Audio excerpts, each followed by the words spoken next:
All right, one last look at your traffic and weather for your ride-in on this Thursday morning. Only one accident to report. That is at Fairfield Road and I-20. So be careful as you're making your way through there. Today, going to be sunny with a high of 91. Tomorrow, 92 with a chance for an afternoon storm. And then a high of 95 on Saturday with chance of storms as well. Currently 71 in downtown Columbia here on The Game.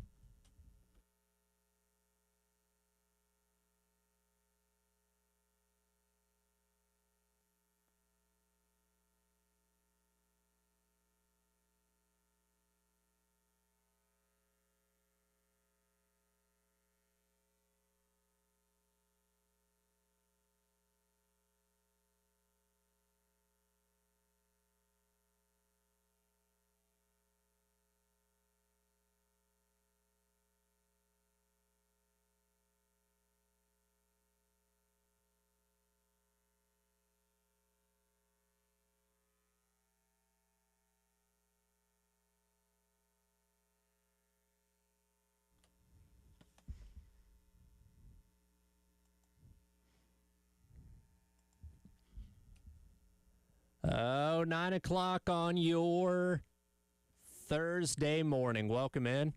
It is the Extra Point. Tyler Head and Jack Veltri along with you here, inching closer to the end of the week. How we doing today, Jack? I realized there it took you a second to stumble upon which day it is.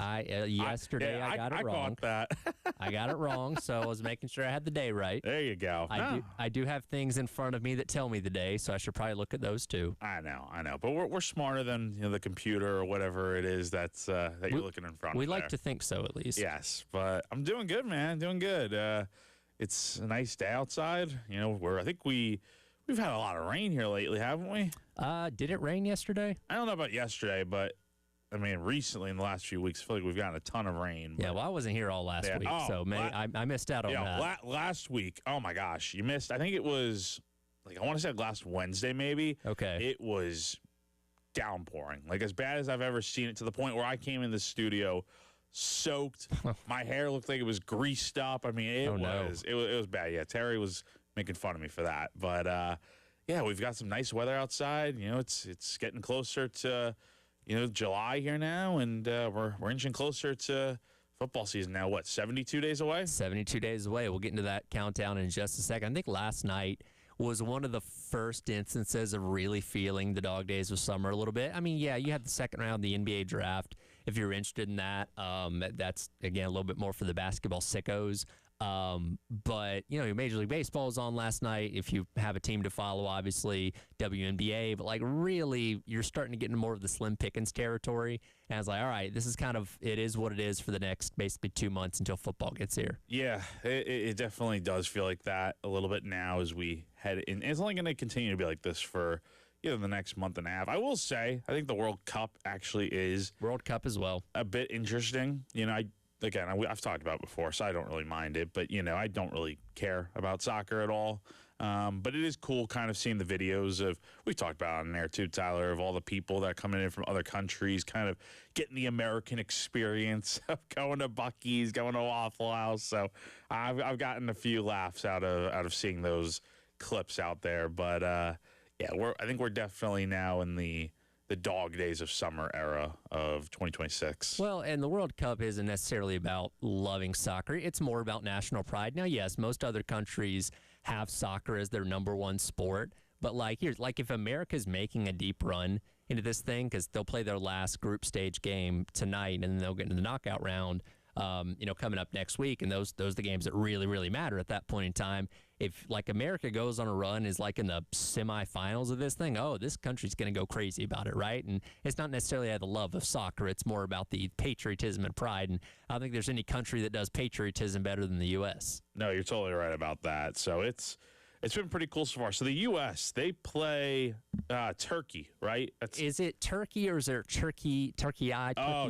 Turkey A? I don't know how to pronounce that. Let's see. There's a lot of, and I don't know how this works. There's a lot of countries that have weird names. So actually, I'm sorry. It's not Turkey. It's Turkey. Turkey? I don't know. I don't know, man. I don't know. I'm sure the FIFA fans out there that are listening are going to be flaming us for that. not knowing. But yeah, I'm looking at the schedule here. So the U.S. plays Turkey on. It's tonight. It's tonight, 10 p.m. Where's the game? It is in SoFi. SoFi. Okay, so it's out in California. Cool. Nice. So well, they're not allowed to call it SoFi Stadium, right? They can't call it. So the yeah, stadium I've by seen their that name. with. Have you seen that with? I think it's Gillette and like Levi's specifically out in Santa Clara, where they've got to cover up the logo for those companies. I think that's so strange. I've never never seen that before. The same thing in Atlanta, because it's Mercedes-Benz Stadium, and we flew in to Atlanta for our layover on Saturday, and we could see Mercedes-Benz Stadium as we were coming in. It's all wrapped for the World Cup, but there's not a single Mercedes-Benz logo visible, and they will only refer to it as Atlanta Stadium. Interesting. Because of like the brands and all that kind of stuff are not supposed to, I guess, be associated with. If you're not like a specific brand associated with the World Cup itself, then you can't have your naming rights being used on the broadcast, I guess, or have presence in the World Cup. It's so weird. I don't know. It is weird. World Cup, FIFA, they have their own rules on that, but it is what it is, and I don't know. Tonight's game doesn't matter either. Like, America's already wrapped up the group stage. Yeah. They're playing a third-place team in the knockout round when they get to that coming up next. So this is almost kind of like a throwaway game in a sense. Yeah, but you don't want to lose. I mean, you want to continue to win games, keep the momentum going. So we'll see. It's a late kickoff, 10 p.m. But I guess that makes sense being out in California. So. I'll give the World Credit Cup for one thing. Kickoff time's actually kickoff time. If they say it starts at 10, it starts at 10. Is that so? If you look at the schedule of these games, what time it says they start is the time it starts. There is no beating around the bush. There's no 5 to 7 minutes of pregame. No, that game starts pretty much as soon as they come on, and I can respect that. Yeah, like with the NBA Finals, it's like, we're starting at 8:30, and then it's like 8:45, 8:50, and it doesn't even start. Same thing with the Stanley Cup. 8:30 is when they play the national anthem. Yeah. And then we got introductions. And then all that stuff. And, then we're tipping off at 8:44. Yeah. So that's at least good to see. So that's something that can keep you entertained, at least until we get closer to football season, which is 72 days away from today. And the number 72 brings us to Shed Surratt. The one bright spot on the offensive line last year, is that fair to say? Yeah, I think so. I think everyone kind of went through growing pains last year on that line. But, yeah, if there's anything to, feel good about, I would say, I think it would be Shed. I think there were some good moments there. It's good to see him start as a freshman, get some opportunities, and take advantage of it. And look, he had to be doing something right to be staying on the offensive line pretty much all year, because I don't think he played in the opener. I don't think he was even there for the opener last year out in Atlanta. So, but after that, the SC State game on, because that was his first start, that SC State game. From that point on, was the starter, and had some really good moments. So, I think that is you're optimistic that he could take the step forward this year, which is kind of where we've seen some guys falter over the years, is taking that next step after making progress as a freshman. Well, and he's somebody that can play multiple spots in the offensive line. We saw him move around a little bit last year, projected as maybe being one of your tackles this upcoming season. So that versatility is something that certainly goes a long way and looks like going to be the only person returning from a year ago in terms of your starting five. Yeah. Based on what we think that starting five is going to look like. No, it's definitely going to be a different look this year, and we'll see, right? You would think he probably would start this year, but it's all competition at the end of the day, and he's got to go out here and have a good camp. Got to do some good things. I mean, I'm sure we were thinking the same thing about Tro Ball and Tree Babalati a few years ago after their freshman year. Then they really didn't make an impact at all their sophomore year. Josiah Thompson's the other example, and he was a 2-year starter here at South Carolina, freshman, sophomore year. So it can happen, but he's got to go out here and earn that spot, especially with so many new faces on this offensive line. Make no mistake about it, South Carolina brought all these guys in to have a much different looking and much overall improved offensive line. Mm-hmm. And look, if that means it's an all brand new starting five with all new players starting at each position, then so be it. But I think Shed's going to have an opportunity to really go out here and earn that starting spot back again for his second year now. Hunter Lutheran of the Big Spur put up an article the other day talking about the experience on the offensive line for South Carolina. And if we're going off of the projected starting five, which he has being Jacarius Peak at left tackle, Hank Purvis at left guard, Carter Miller at center, Emmanuel Poku at right guard, and then Shed Surratt at right tackle, that would make it 14 years of college experience, 143 career games played, and 102 total starts, an average of 6'4" and 310 pounds in a fourth year of college football on average. Now, experience doesn't guarantee success, but that without showing me game tape yet, I have reason to feel optimistic about that much experience on the offensive line going into this year. It's definitely going to help, right? And the only question I think for me is, how does it translate over, right? Because I think you can bring guys in from all different walks of life and different schools, but when you're going up against these huge SEC defensive linemen, it's like this in every sport that we talk about. In baseball, like, it's one thing to face mid-major pitching, but you got to really face a different level of pitching in the SEC. Basketball, the competition's a lot different compared to other schools and places. It's the same thing with football now. And I think especially on the offensive line, when you're blocking a guy, I mean, you may face a guy at a small school that's 300 pounds or whatever at D tackle, but I think the skill set is a little bit different than that of an SEC defensive lineman. So that's going to be the challenge, I think. I don't question their experience or where they come from. It's just, can they go out there and do it? And, hopefully here with a new system in place, new offensive line, new coaches, it will have a different feel than what we've grown to see the last few years of the Beamer era. Well, and that's what I talked about on Monday when you weren't here, 74 days. I was talking about Josiah Thompson and obviously ended up talking about Lonnie Teasley as well. And that's where I think a lot of the hope comes from in the offensive line this upcoming year, is you have a new coach, a new set of eyes, and as well as a new bunch of new guys that come in from the transfer portal, where you hope that coach can maximize their potential. Because that was the biggest knock on Lonnie Teasley is, this guy was a phenomenal recruiter, not just for the offensive line, but other areas of the team as well. But when you looked at the talent that was coming in on the offensive line, the production wasn't matching for whatever reason. And again, we're not there at practice. We don't get all the nuance of what happens each and every day. He was not getting the most out of his talent. And again, we can look at the track record of Randy Clements and say, okay, this guy's got a good long track record as an offensive line coach, and we think and we hope that he's going to be able to maximize the potential of the talent that he has, which includes a lot of experience coming from different places to make this offensive line better. Because as we know, when you have good blocking up front for both your pass game and your run game, everything else can fall in line behind that. No, totally. Like, it makes a world of difference to have a good line blocking up front. Creates holes, gives you space to run, gives your quarterback more time in the pocket to make decisions. I think if you have a good offensive line this year, we're going to see drastic improvement across the board for the rest of the offense. Like, the Kendall Briles offense should be very good this season. Like, it would be hard for it to be much worse than what we've seen the last few years.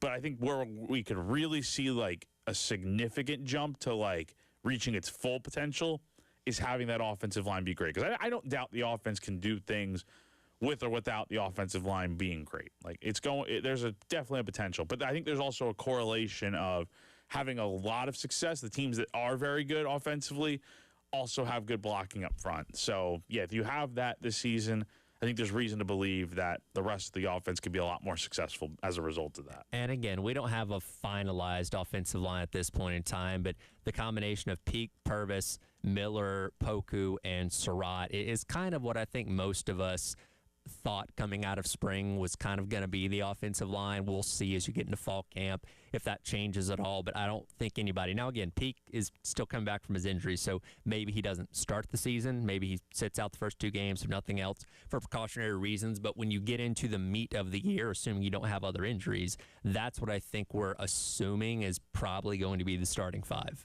Yeah, we'll see.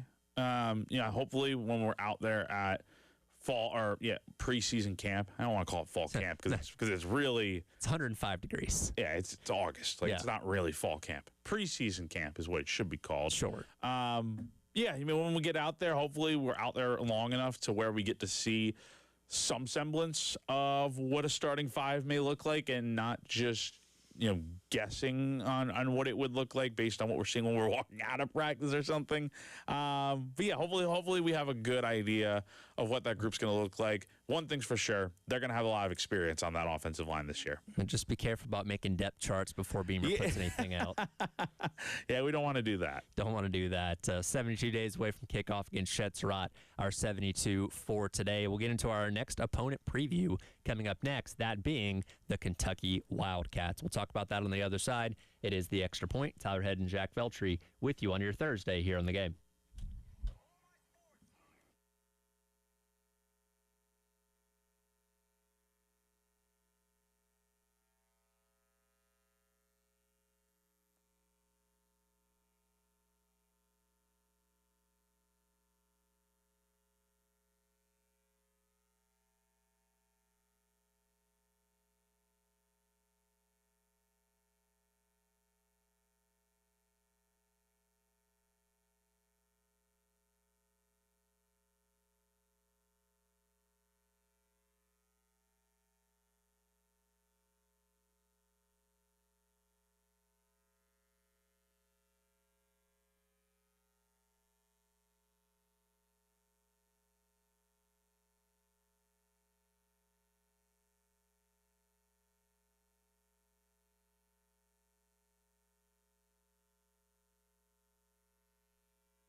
All right, welcome back in. Extra Point. Tyler Head, Jack Veltri with you on your Thursday here on the game, inching closer to the start of the college football season as we continue on with our opponent previews. This week we've already hit the first four.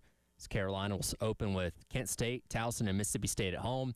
They'll have their first road trip to Alabama on September 26th and then return home to take on the Kentucky Wildcats, where at worst you're hoping you're 3-1. At best, 4-0. That would include a win at Alabama, but at worst, you could live with being 3-1 at that point in time. No, you definitely could. Hopefully that loss doesn't come against any of your first three opponents, and that if it did come at any point, it would be against Alabama at night at Bryant-Denny. I don't think anyone would really fault you for that. But this next game here, regardless of what your record is, you have to win this game. Like, you want to get to where you want to be in 2026. You can't lose to Kentucky. Now, I don't think Kentucky's going to be necessarily like, do I think they're going to be great? No. Do I think they're going to be the worst team in the SEC? I don't know yet. We'll see on that.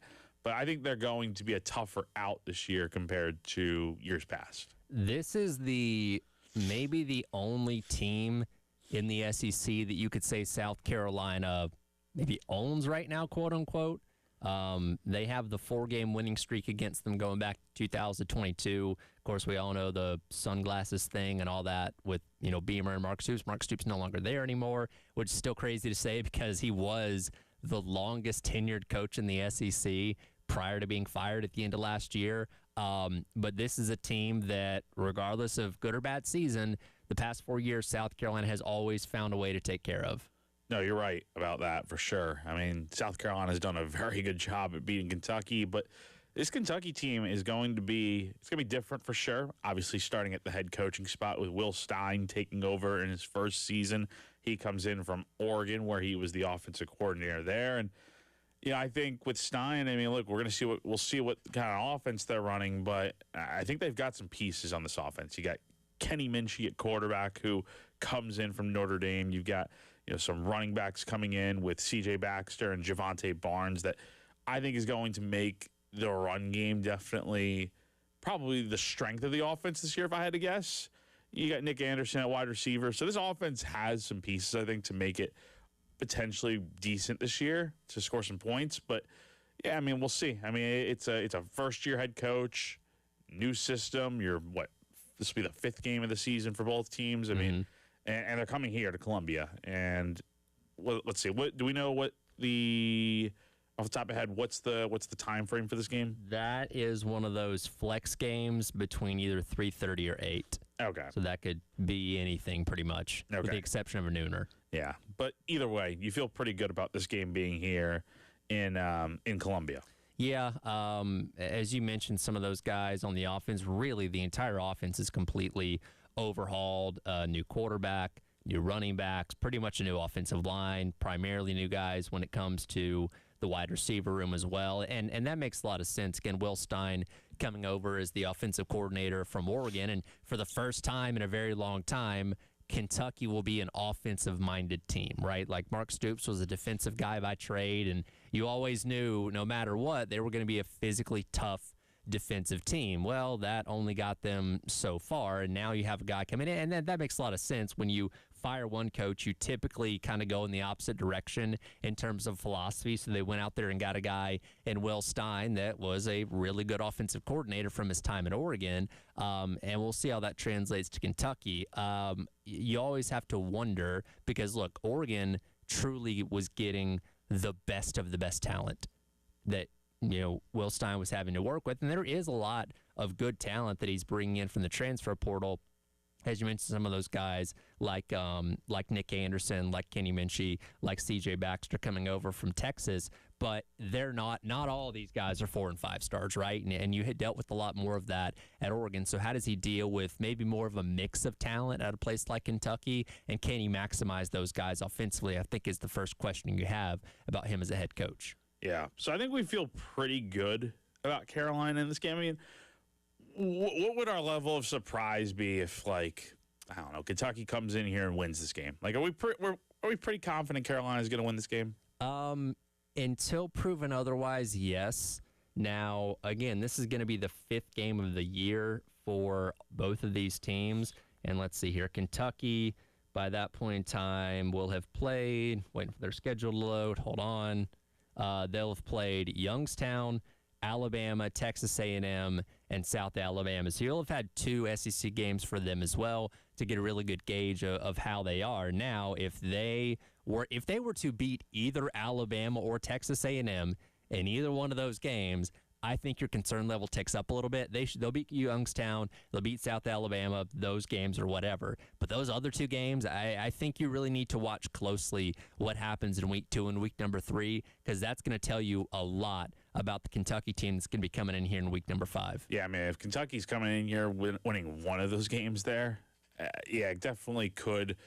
You got to keep a close eye on them regardless. Even if they go winless in those games there before coming here, I mean, I think you can never take any team lightly. Sure. I think that's the one thing we've learned here is that you've got to always have your foot on the gas, regardless of the competition you're facing, and because it could be anyone's day, right? And Kentucky, I think they're coming into this season unproven in a lot of ways because this is a new look team. It's going to be different from the Mark Stoops era in a lot of ways, especially on offense. I mean, we'll see what this offense looks like, and I don't doubt that Stein is going to get Kentucky turned around. It seems like that fan base out there in Lexington is very energized about him and what he's able to do. It may not be in year 1, but I do think in due time Kentucky is going to be a program that maybe not competing for obviously not national championships, but in the mix to well, be. Hey, nothing's impossible these days, man. Nothing is impossible these days. Yeah, Eh. But a team that is back to kind of where like Kentucky was like 10 years ago, maybe like a 9-10 win team.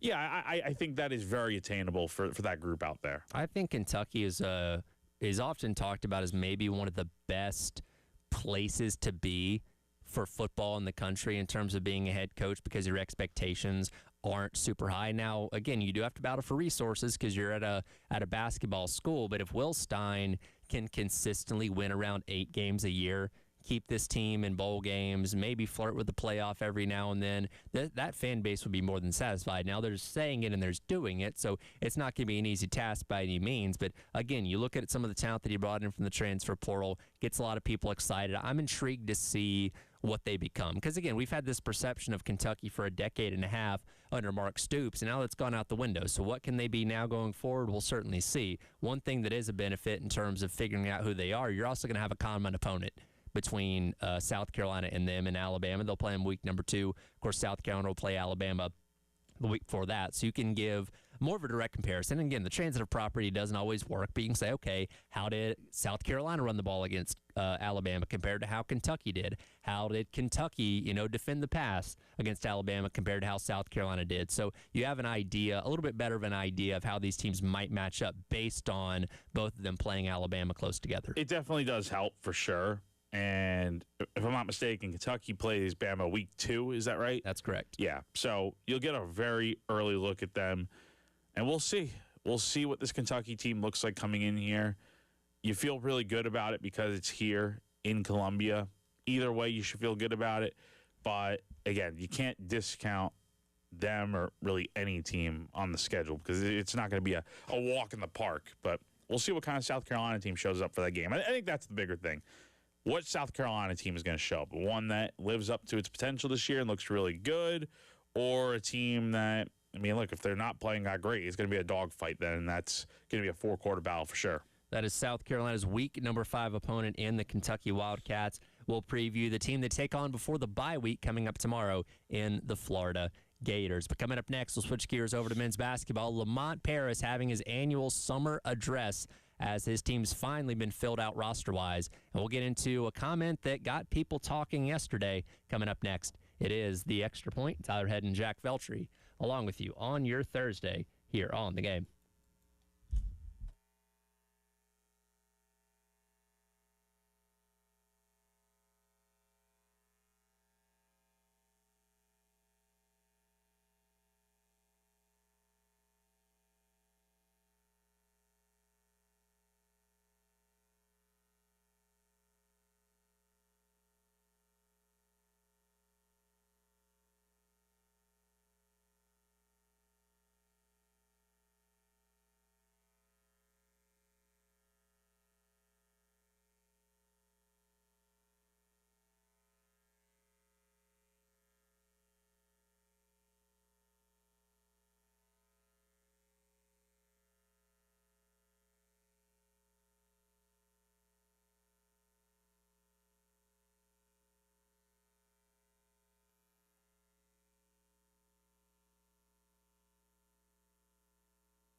All right, welcome back in.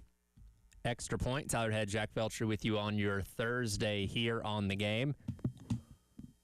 We finally filled out the men's basketball roster the other day. We talked about those final spots being added, and Lamont Paris addressed the media yesterday, as he does typically in the middle of the summer, still in that quarter zip, staying true to the brand. Talked for about 45 minutes yesterday, Jack, obviously primarily focused on the new talent coming in and looking ahead to this upcoming season. What was your takeaway from what you heard yesterday is before we get into some of his comments? Yeah, a lot of things to dive into with LP, and we'll get into a lot of it, today and tomorrow. But yeah, I thought it was good. I thought it was good to hear from him, for the first time this summer, just about everything this offseason. I mean, a lot of changes to this roster. Only 3 guys are coming back, 12 newcomers. You've got a lot of different pieces on this team. A lot of questions about those guys, even questions about Lamont's job security and all that stuff. And the other thing I think that was interesting, one of my bigger takeaways is the support the administration was giving this men's basketball program after a very down year. Last 2 years have not been good for this program. It would be easy to just not give them anything and let that be that and not really turn an eye towards this program. But instead, Jeremiah Donati and Lamont have been working very closely, it seems like, and he's been willing to give LP what he's needed to turn this thing around and be successful again. And I think that's the right approach here in this day and age of college athletics is, look, the fact of the matter is, if you want to be competitive, sure, you can go find diamonds in the rough like you did 3 seasons ago now when you made the NCAA tournament. But that was 3 years ago. The market's changed drastically overnight since then, to where you want really good players, you got to pay to go get them. So, and that kind of is a good segue, I guess, into one of the main talking points from yesterday. Yeah, one of the first things that he talked about towards the beginning of the press conference was exactly that, in terms of the talent that they brought in and, in his words, being the highest bidder for those guys. And this got people talking quite a bit. Here's what Lamont Paris said. Not to keep going too long, but I look at it, this is what every agent says in 2026. It all starts off the same. The conversation always starts off with this obligatory statement. Money, it's not about the money. And then as we continue to move on, I will say I don't know if there was one player that we were able to, one new player that we got to come here that we ended up the second highest payer. I don't think that ever happened. We were always the highest payer. So, I mean, that's where we are. It's what it is. There's still all these other things that go into it. You have to identify guys that fit systematically. You got to identify and address needs that you want. You got to have these pieces come together the right way. But you're also doing it as you're looking at overall a different level of group of players while you're making those decisions than what we were a year ago. Okay, so this is the part that got people really riled up on Twitter, message boards, all that kind of stuff. What is your takeaway from what Lamont just said there? Okay, so I understand why people are a little bit riled up about that comment, because it signals that they're having to overpay for guys. And if these guys don't turn out to be good players, then it's going to be like, okay, well, you wasted X amount of dollars paying for these guys when you could have gone out there and gotten better players. And then it's going to be this whole thing about how Lamont and his staff aren't good evaluators and they don't know what they're doing, all this and that. My thought on it is we have not even seen this team in action yet, so let's hold the brakes on that real quick. Like, let's see what this team does before jumping the gun. I'm sure nobody thought the 23-24 team was going to be anything, and then they ended up being really good and made the tournament for the first time in 7 years. So my thought is let's just wait and see what happens there. The other side of it is, like we were just talking about at the beginning of the segment, South Carolina's got more money to play with now. Right. They've got more resources. They've upped the ante. There's more that they can do. They can be in on some of these big names. That's the main takeaway I thought from that whole thing there was they were in on a lot of the big names out there. And some of those big names, I mean, look, they got the guys that they wanted to come here. Right now, I'm sure they probably missed on a guy or two, but I think a lot of that also has to do with something he mentioned much later on. I think there was a question, I can't remember who asked it, but somebody asked if he felt like there's like a tax for South Carolina to have to pay more potentially because of how bad the last 2 years have been. And he even mentioned there's some programs out there that get kind of like I wouldn't call it a home team discount, but they get a discount because of their prestige for the type of program they are. So, yeah, is it fair to think that South Carolina has to pay more because of the lack of success they've had the last 2 years to get guys to come here? Sure, but also we're talking about, NIL in 2026 where for the most part, like most schools are going to have to pay a premium to bring in guys. Like Jamie Shaw from On3 posted that article a few months ago detailing like what does it cost to land transfers in at each position. Like it's well over $1 million at every position for starters. And you're talking about big men like forwards, centers, like you're talking $3-4 million potentially. So, South Carolina is not the only program out there that has to pay a lot of money to get the roster the way they wanted to. So the way I look at it is, look, they have more money to work with. I don't necessarily know if it's going to be overpay. We'll see based on the production that these guys get. Sure, like some of the points per game that these guys are getting, and then they're getting paid a lot of money as a result.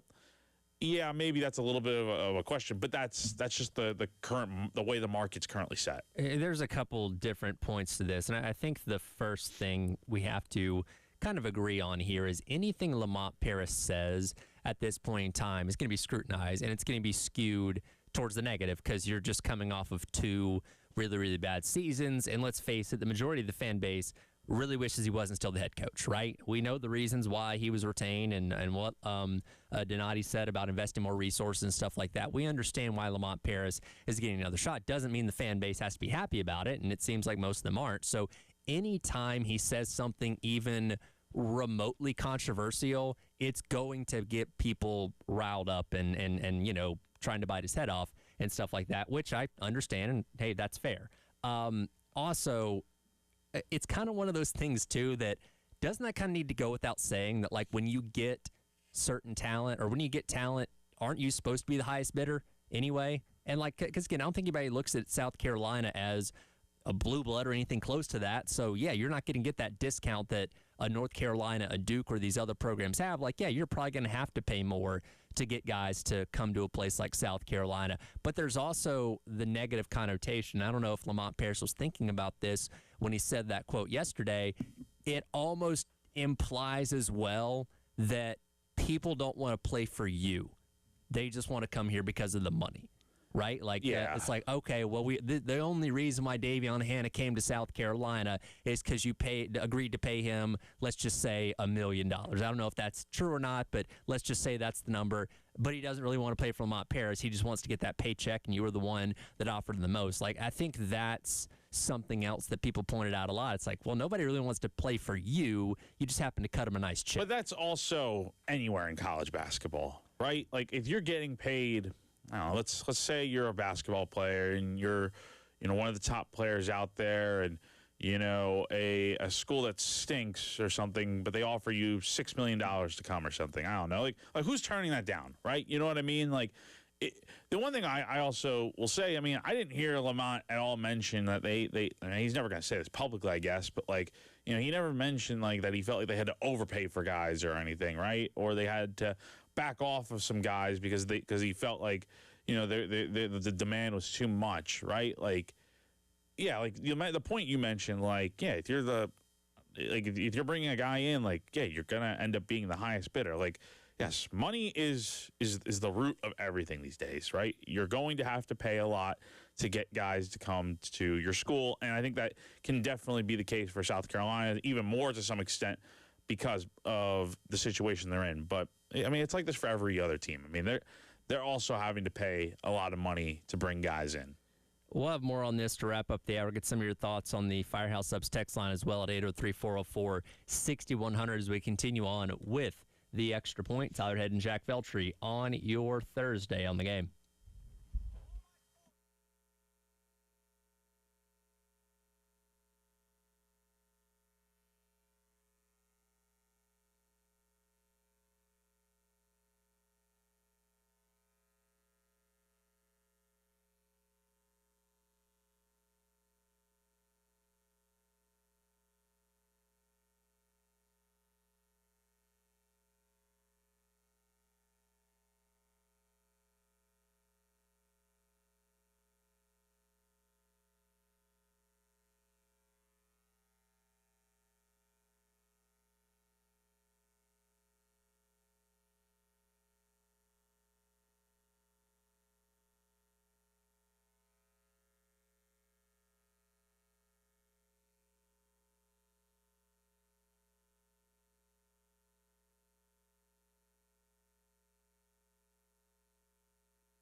All right, welcome back in.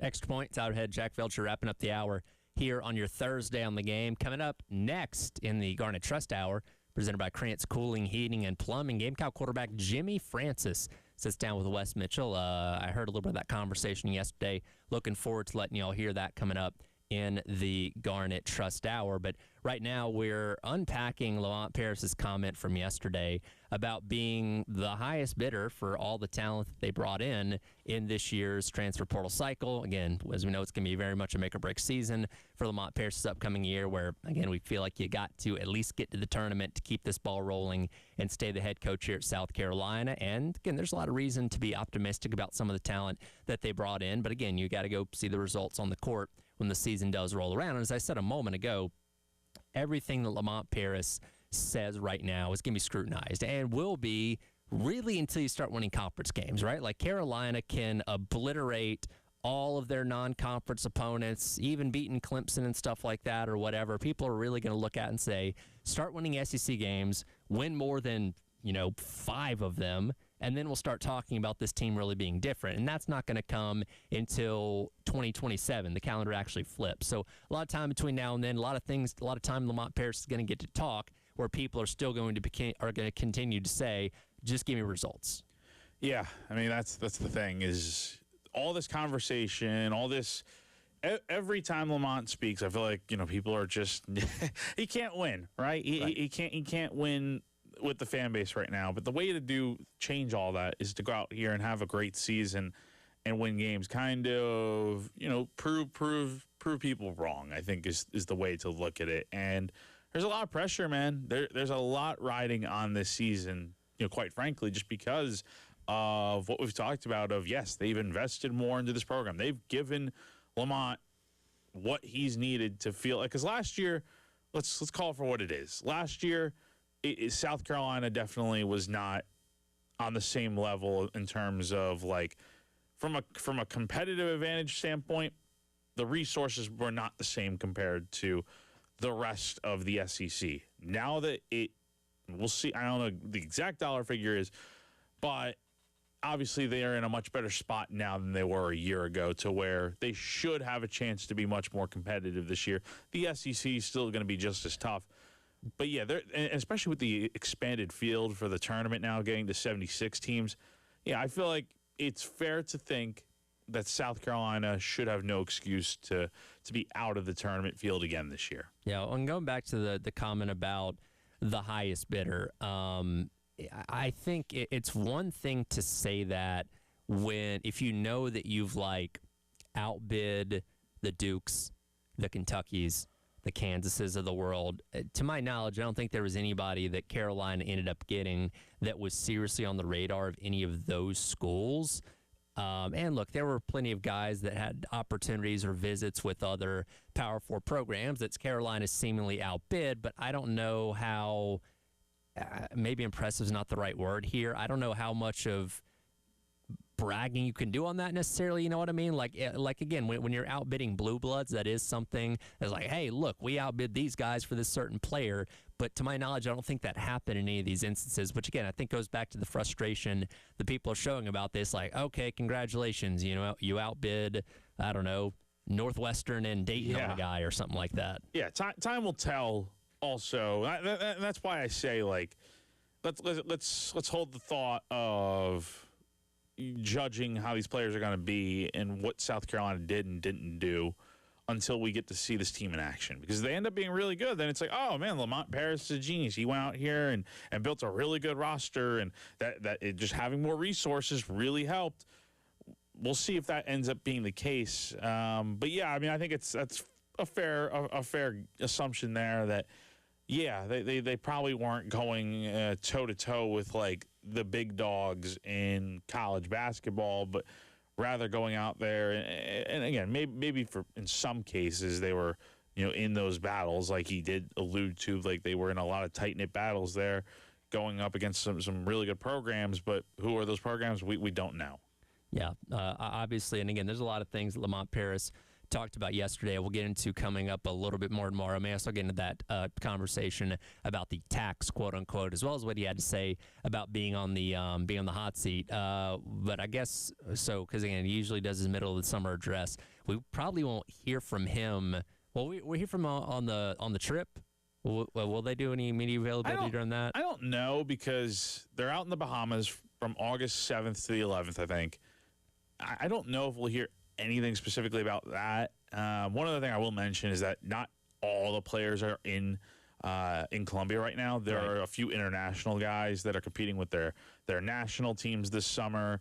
And then they've also got, I think, like Hugo Lopez is another guy that's not here yet. And LP mentioned they're dealing with some visa issues on that end. So, yeah, the whole team's not here yet, but hopefully by the time, he didn't mention a specific date, but I would imagine all those guys are going to likely be there when they're heading out to that trip to the Bahamas. I did find it funny. He opened the presser by saying, hola.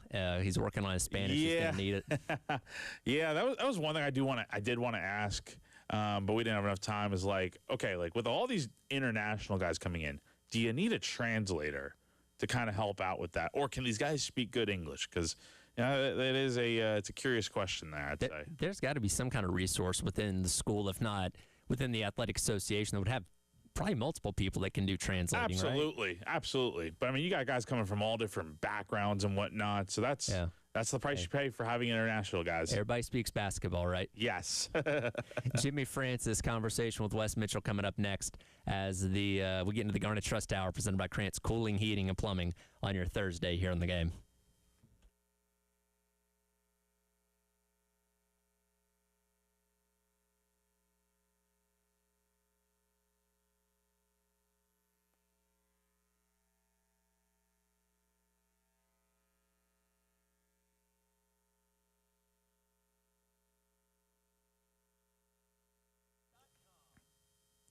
All right, everyone, as we close out the first hour here on 107.5 The Game, let me tell you about our good friends over at AAA Heating and Air, where home comfort is their top priority. Give them a call today, 803-677-1500, to schedule a seasonal maintenance appointment. Let AAA Heating and Air's qualified technicians put your mind at ease with a thorough inspection and cleaning of your heating and cooling system. Join their popular AAA Comfort Club to take advantage of special extras such as flexible visits, added discounts, and priority scheduling. AAA Heating and Air also offers indoor air quality products that work with your HVAC system to improve your home's air quality. Cleaning the air eliminates common household odors, removes allergens, pollutants, and can even improve sleep and reduce the spread of some viruses. So go to callAAAtoday.com for more info. Tell them Jack from 107.5 The Game sent you on over.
All right, guys, welcome back into another episode of the Garnet Trust Hour. We got a very, very special guest. We are brought to you by Krantz Cooling, Heating, and Plumbing. And as always, a special guest from Gamecock Football joining us.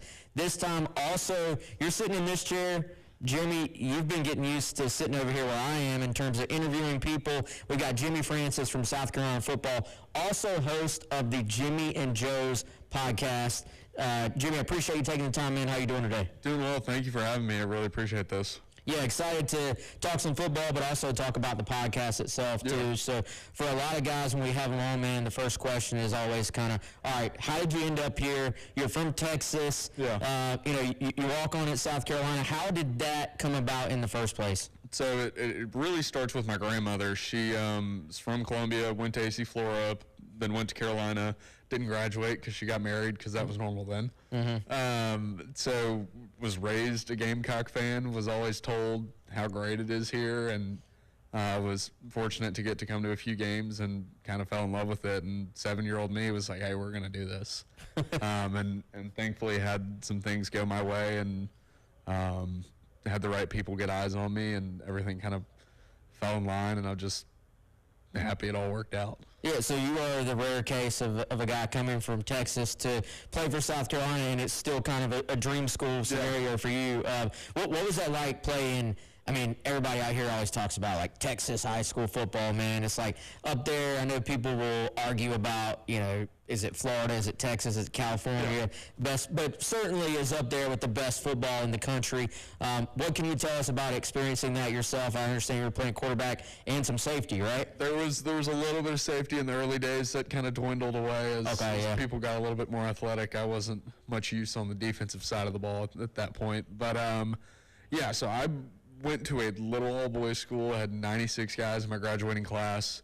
But even then, it was Friday night rolled around, and stadium was packed out every week. And so it's almost its own religion in Texas. It's cliche, but it's kind of the biggest thing that matters. I think it's unique in that way that, high school sports traditionally, especially in other countries, it doesn't really matter. But every single Friday, it's the biggest show in town.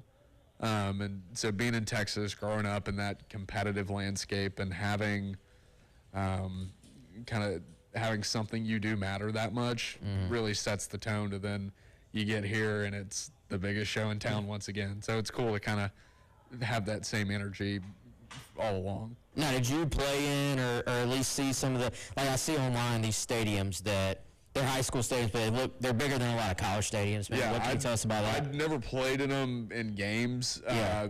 So Highland Park High School, they're 5A Texas. I think they won 3 state championships in a row when I was in middle school. That was pretty close to me. So I'd go catch their games on my bye week or whatever, and that was always an incredible environment to be a part of. So Kendall Briles comes in, man, takes over the offense. Obviously, you're in his QB room here. That's got to be a guy growing up in Texas. I'm sure the Briles name was something that was pretty familiar to you. What were you thinking when you saw, the reports start coming out, or you maybe heard some rumors like, man, Briles might be coming in to run this offense? Yeah, so we started hearing some buzz about it. It was right before we went off for Christmas break. Both my roommates had left, and I was by myself, so I flipped on some TCU games from last year. I was like, this is awesome. I knew his dad had been really successful at Texas Tech with Mike Leach, and then at Houston, and then at Baylor. But seeing him, what he was able to do at FAU, at TCU, at Arkansas, it gets you fired up because we have more talent than those programs had. And so if he can do just a fraction with what he did with them, with us, look out.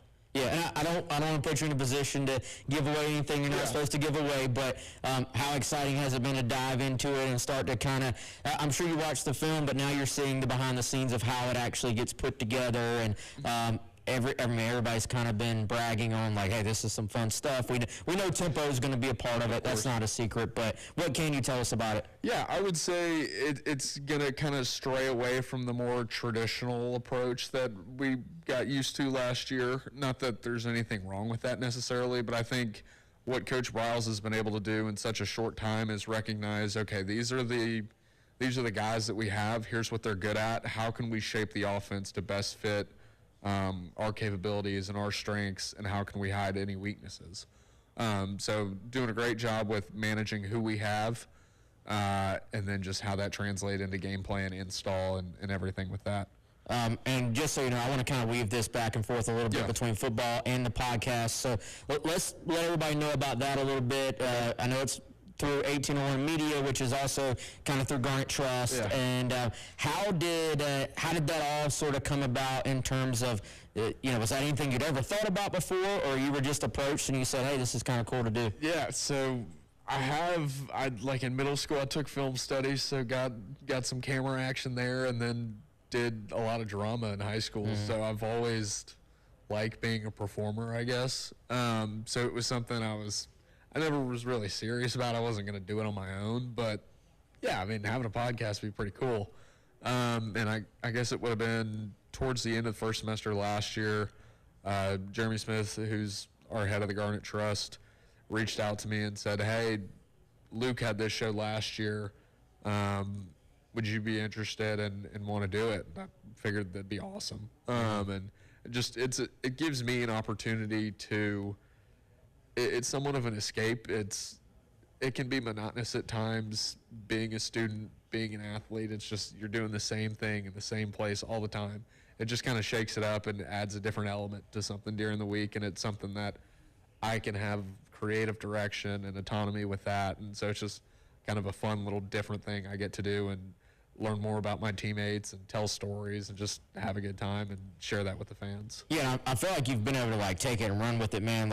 And I feel like this pops up from time to time. An athlete starts a podcast, and maybe it's a thing at the beginning, and then it kind of does fade away a little bit. Yeah, but you've been able to have some really fun guests. You've had guests on where it's multiple guys at once. You've had the one-on-one sit down. You've had Beamer on. You've had Clayton White on. Were you nervous at all sitting down with some of your teammates in a different setting, or did that make it just fun that they already knew who you are, you knew who they were? So there were a couple we did. I guess it would have been in January when we had just gotten some of those new transfers, and I'm like, I don't know these guys. They don't know me. They might not even know I'm one of their teammates yet. And so I think there's anytime you're being introduced in that setting, there's a bit of awkwardness because maybe they don't want to necessarily be there but have to. But not really. I mean, it's my friends. So it's just two guys sitting down. We see each other every day, and it's really just more fun than anything. And it's not really time to think about nerves, that sort of deal. Yeah, because it is different. You're trying to just have a conversation, I feel like, but there's a little bit of just, all right, there's cameras, there's mics. This is going out to however many people, and no athlete wants to say something wrong that's going to get them, get a call into Beamer's office or anything like that. It's clipped, and then an opposing team showing it that week or whatever. Yeah, nobody wants that, man. But let's talk a little bit about your sit down with Beamer. Was there anything you learned sitting down with Coach in that setting? Because it is different having that type of conversation than just talking ball with him or whatever you might do on a daily basis. I mean, I'm really grateful to have had a really good, positive relationship with him, and he's done such a great job with coaching me as a person and player so far. But I think just really getting a lot more information on his background and all the different places his dad coached, and then all the different places he's coached so far, and just kind of who he's worked with along the way and how all it fits into the massive college football timeline. I thought that was really interesting to me, and just understanding, okay, this is where he comes from. Here's all the moments that have built up to this coming season, and just how much he cares and why he cares, and that's it. I saw some of the clips from your Clayton White sit down. I thought y'all had some really good stuff, man. Even so, did Clayton kind of fight being a coach at first? Was that the implication there? Everybody was like, "Oh, you're going to be a coach. You're going to be a coach." He's like, "No, I'm not a coach." And now, I mean, obviously, not only is he a coach, he's one of the best in the country at what he does. Right. So I think kind of there, if you're a good player, it's assumed if you're not going to the league, you're probably going to be a coach. And so I think kind of just with him there, it was, I want to make my own decision. And then when that decision came, it was going to be a coach.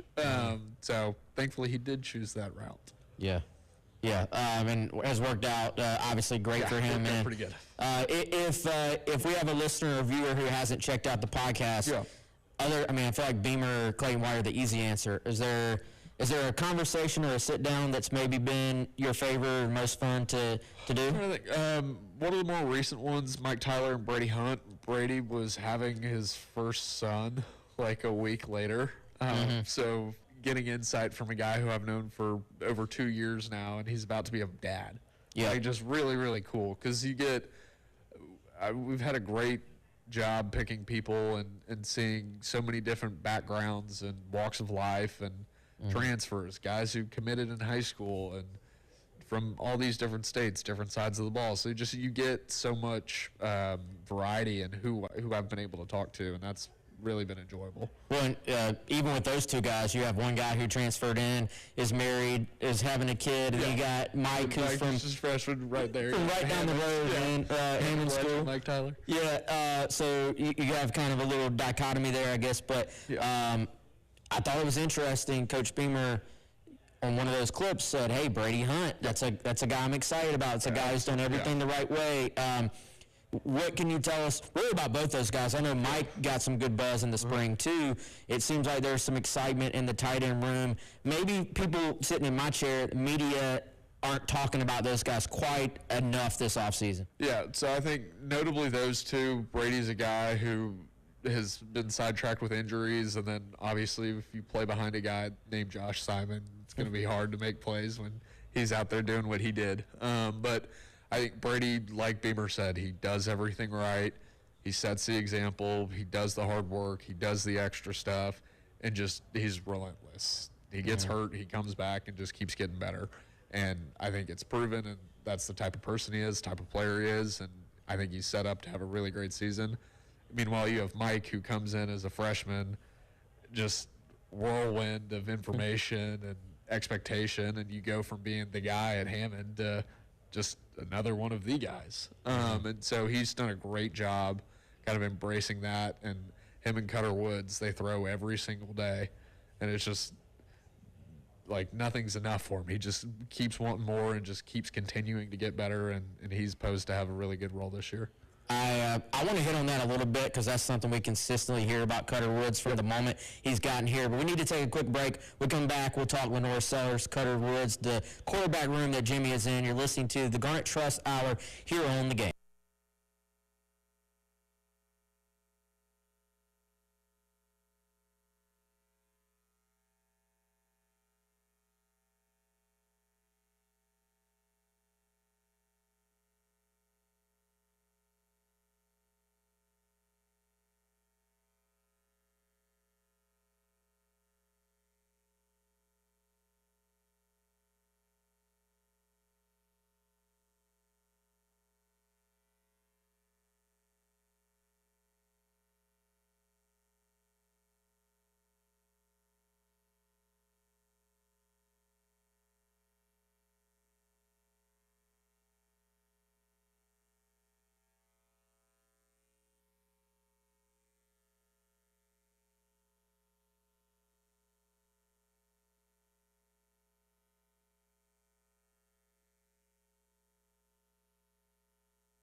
All right, guys, welcome back into the game. Garnet Trust Hour brought to you by Krantz Cooling, Heating, and Plumbing. Hanging out with Jimmy Francis, host of the Jimmy and Joe's podcast and South Carolina quarterback. Before we went to break there, Jimmy, we were talking about some of your teammates, and you mentioned Cutter Woods. That's a guy, and I want to get to Lenoris here in a second too, but we've consistently heard Cutter just does everything the right way as well. Kind of one of those guys, the phrase that always comes to mind is like mature beyond his years. Just came in, was like, what do I need to do to put myself in the best position to succeed? You're in the room with him every day. What can you tell the fans out there about Cutter Woods? Yeah, I mean, I honestly can't say enough good things about him. Just the quality person he is, the way religion matters in his life, and how that translates to the type of player he is. Just relentless effort and commitment to what his goals and tasks are. I think just it's the extra work he does when he's in the building. He's efficient, takes nutrition seriously, does everything right in and outside of the building. It's just he's super dependable. Like, you know, if you need him, he's going to show up. And I think he's developed so much. I mean, his offense in high school was just throw it really far to the fast receiver. And so when that's the case, the question mark is, can this guy learn an offense? Oh my gosh, yes, he can. And so, I mean, there have been times where he's helping teach me stuff, and I've been in the room a year longer than him. Yeah. And so just his dedication and commitment and how that has translated to performance so far, it's a lot of upside for him. I think maybe one of those guys, you see this mentioned a lot with some guys, like that sneaky athleticism. Just I mean, he's like in the workouts and stuff right now, he's killing it. Like, he's a lot faster than people realize, and he's got a little stick to him too. Yeah, and kind of good at everything. What is it like to get out there and compete with your teammates in the non-football settings? Yeah. Just volleyball, softball, whatever different things y'all are doing, or wiffle ball, I think it was. How fun is that aspect of being an athlete at South Carolina? It's great. So we have beach volleyball tonight, so I'm gearing up for that. But that's really fun for all of us. We did bowling and stuff, so it's just you have all these guys who are tremendous football players and generally speaking tremendous athletes, and then put them in a setting they're completely not used to and not comfortable with, and then you see who shines and who doesn't as much. So that's been a really neat deal. I think Coach Beamer really stresses the importance of having a connected together team, and that's been a great opportunity to strengthen those bonds and allow us to be friends outside of the football work. But those are just really fun opportunities to just, like for me, like obviously I'm not the best football player, but I can swing a wiffle ball bat pretty okay. So it's fun to do stuff like that. And then see some of our receivers dunking when we do basketball. It's just like, it's impressive to watch. Yeah, I was about to ask what your best other sport was. So definitely wiffle ball? I would say out of the ones we've done, wiffle ball, but once we get golf going, I'll be a force to be reckoned with inside the building there. Play a lot of golf? A little too much, I'd say, yeah.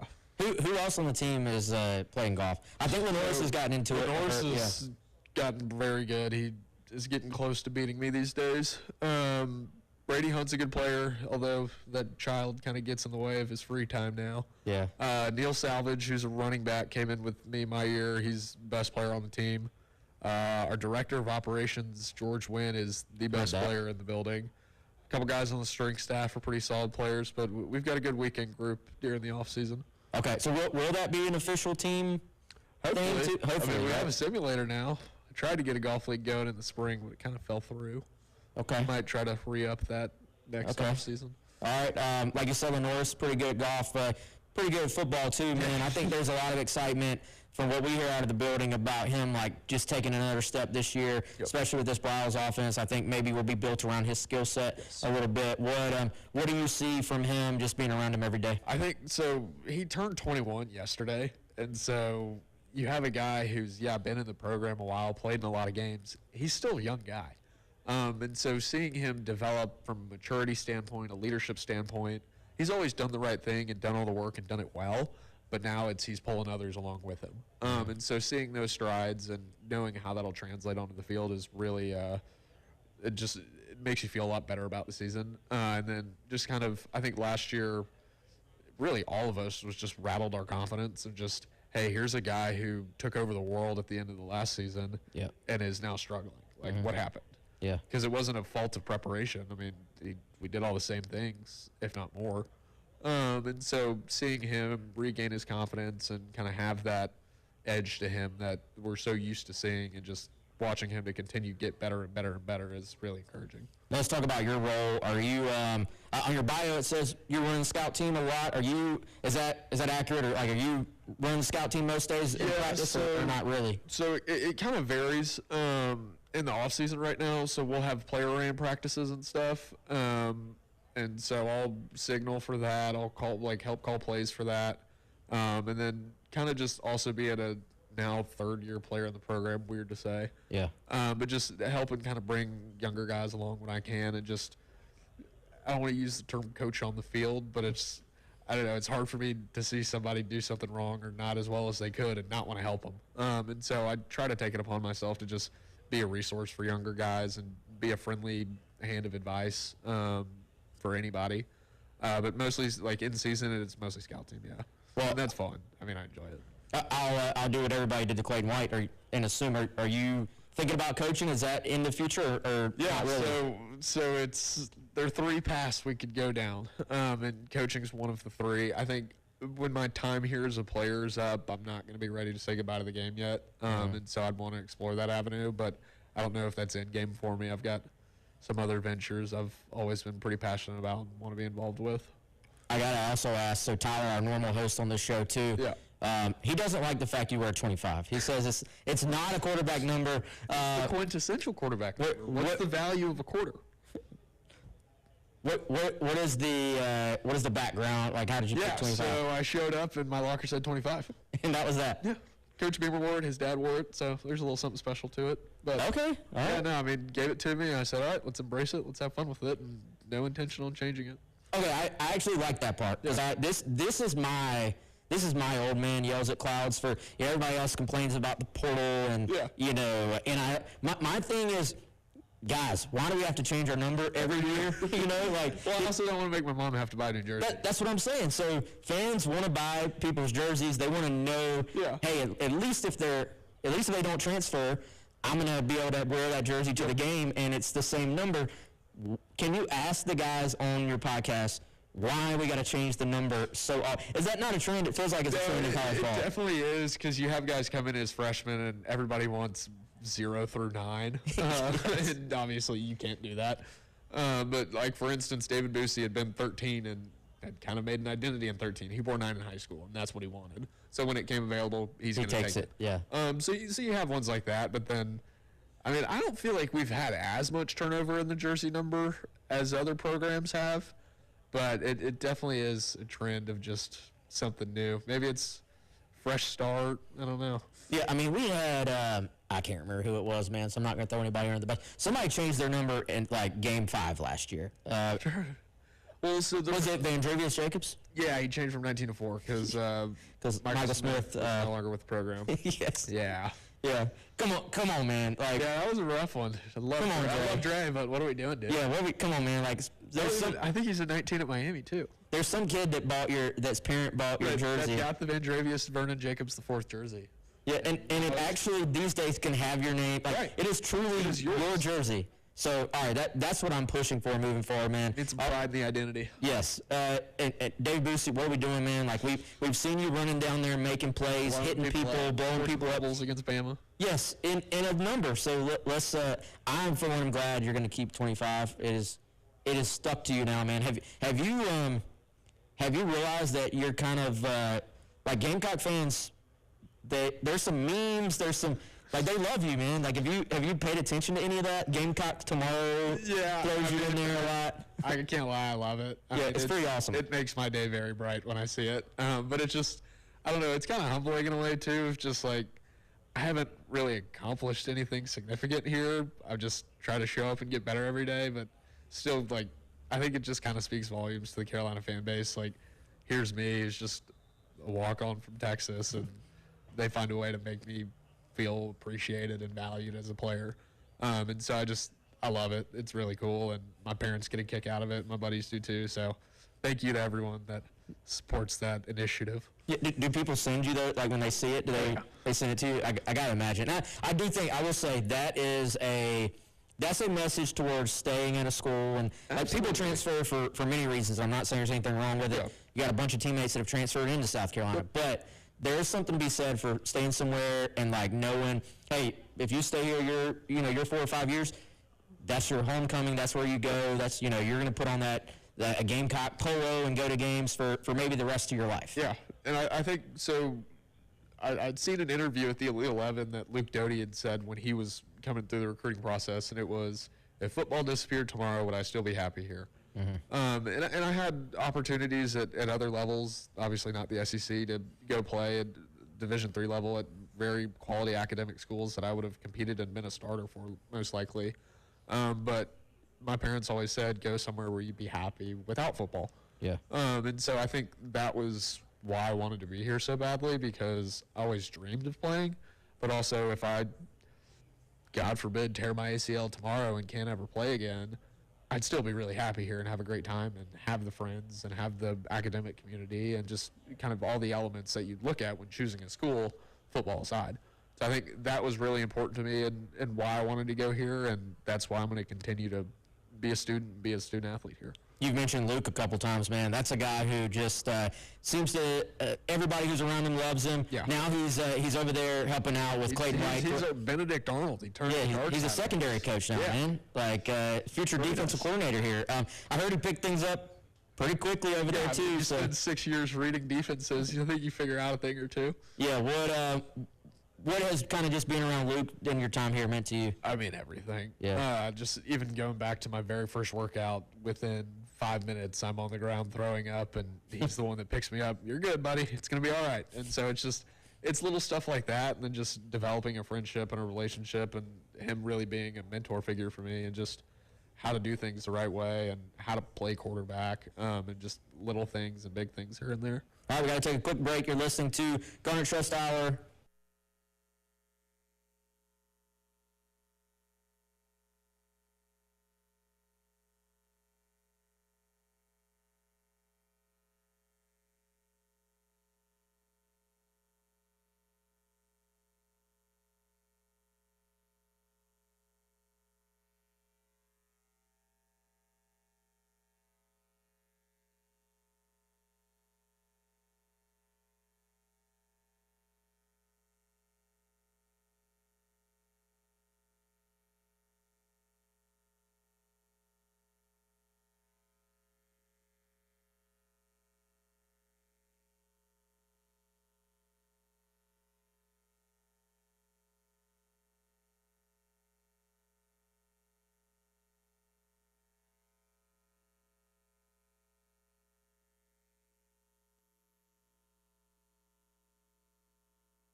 All right, welcome back into the game. It is Garnet Trust Hour, brought to you by Krantz Cooling, Heating, and Plumbing. Hanging out with Jimmy Francis.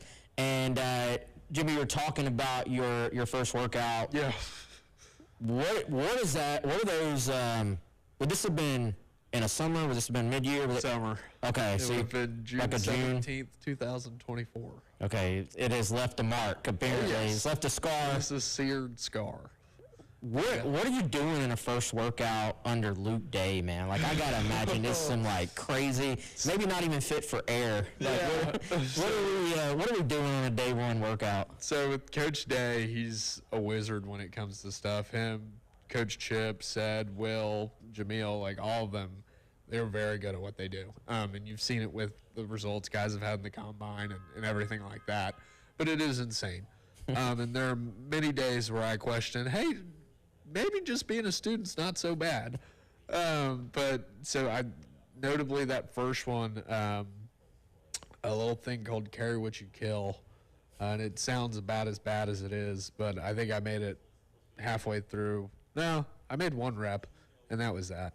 But I can almost do all four now. Oh, you got to expect. Is this farmer's carry or is this over? So there are different versions of it. There's a different version for the winter, different version for the summer, based on position group. So right now it is for skills. So that's receivers, DBs, and then quarterbacks get thrown into that for whatever reason. But it's a 300-yard shuttle in under a minute. Then you get a minute off, and then it is an 80-pound sandbag carry. 100 yards forwards, 100 yards backwards in 2 minutes, and then you get 2 minutes off, and you repeat that 4 times. So that's it, and then on the fourth rep, you're expected to run further than 300 yards just to empty the tank, see what you got.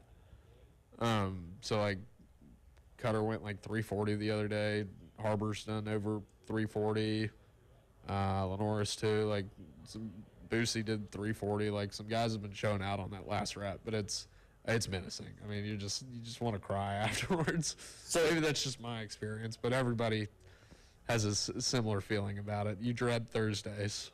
Is that every Thursday? Yeah, that's every Thursday. It's the hard stuff is grouped day by day. So Thursdays carry what you kill. Today we just had 40s and then barrels, which isn't as bad. I mean, it was 10 40s and 6 barrels. And I think the time was like sub 5.4 or something. And then Tuesdays it's walking press, and then Mondays, what is Monday? I don't know. That was 2 days ago, so I forgot already. Do you ever get used? Like, I know the conditioning side, like you're going to get better at it. Yeah, obviously you get better. You get used to it. I think really when you first get here, it's just terrifying because you've never done anything like that in your life. Your heart rate's never been this high. You've never felt this bad before. So I think there is just that mental factor. And I think once you can kind of figure out how to conquer that and calm your mind and realize, hey, you've done this before, you've been here, relax, just take it one step at a time. That is a big game changer. And so that's kind of been working with Mitch Oakey, who's one of our strength coaches. Like every day he just comes up and talks to me, just reminds me like, hey, you've been here before, you can do it, you're going to be fine. It's going to suck, you're going to feel a lot of pain, but you're going to be fine. So just kind of getting that positive reinforcement from them along with the screaming and stuff along the way. It's just, you get a nice blend of coaching from those guys. Beamer always talks about culture and what that means to him in terms of how he envisions this program. What have you seen, man, in terms of like also how important it is to be diligent about that part when you do have so much? I mean, it's a reality. You're going to have turnover every year with the portal. What have you seen as this group has kind of tried to come together? So one of the neat things we did in the offseason, historically the locker room had been tiered. It's in rows, and so it was seniority all the way down to freshmen. So freshmen at the back, seniors at the front.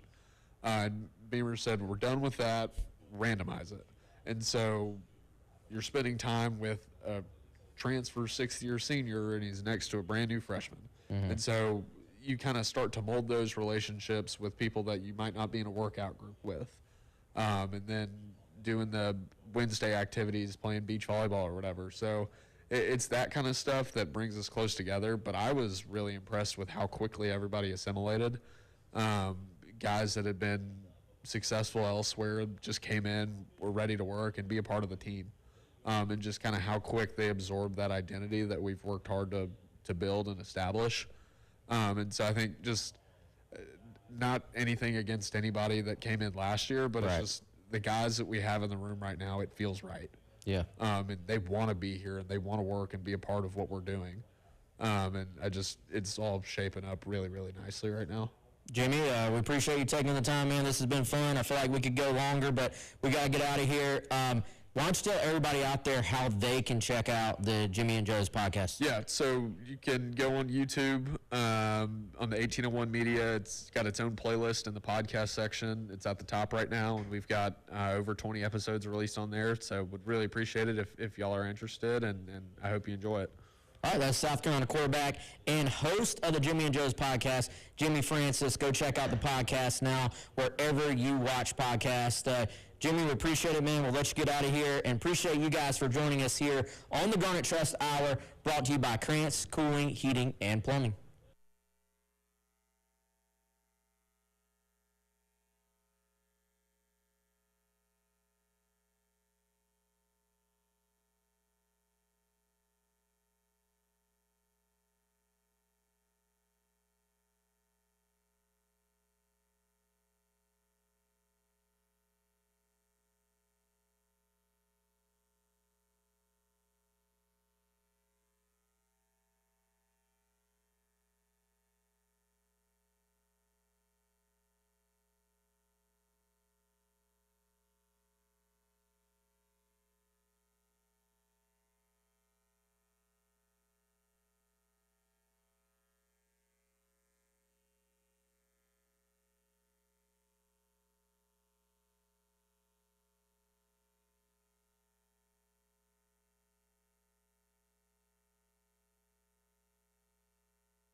All right, welcome back in. It is the Garnet Trust Hour presented by Krantz Cooling, Heating, and Plumbing.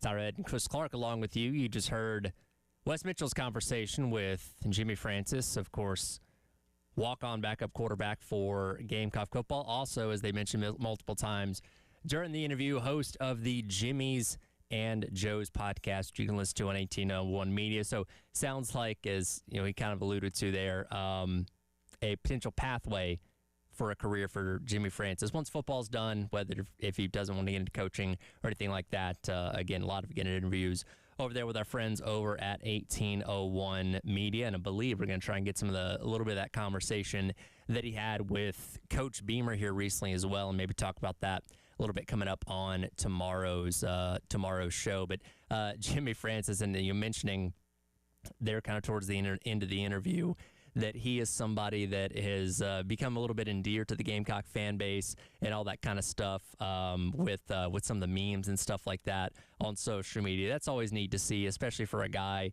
like that doesn't really get an opportunity to be out there on the field a whole lot. If he is out there, that means that South Carolina hopefully has a game really well in hand and all that kind of stuff. I guess this year, since you won't have a cupcake game late in the season, because you're playing all 9 of your SEC games in a row and then Clemson at the end of the year, your best opportunity to see Jimmy Francis in action maybe he's going to be in Game 1 or Game 2 against Kent State or Towson if we get that far. Obviously, a lot of quarterbacks in that room, a lot of guys that you want to get reps. I don't know. Maybe we'll see him at some point this year. If it is, it's kind of like Eli Sparkman on the men's basketball team. That means hopefully that you've got the game well in hand enough to be able to trot him out there and let him get some reps or take a throw or something along those lines. I will say this, and I'm glad Wes brought this up in the middle of the conversation, because prior to Wes doing this recording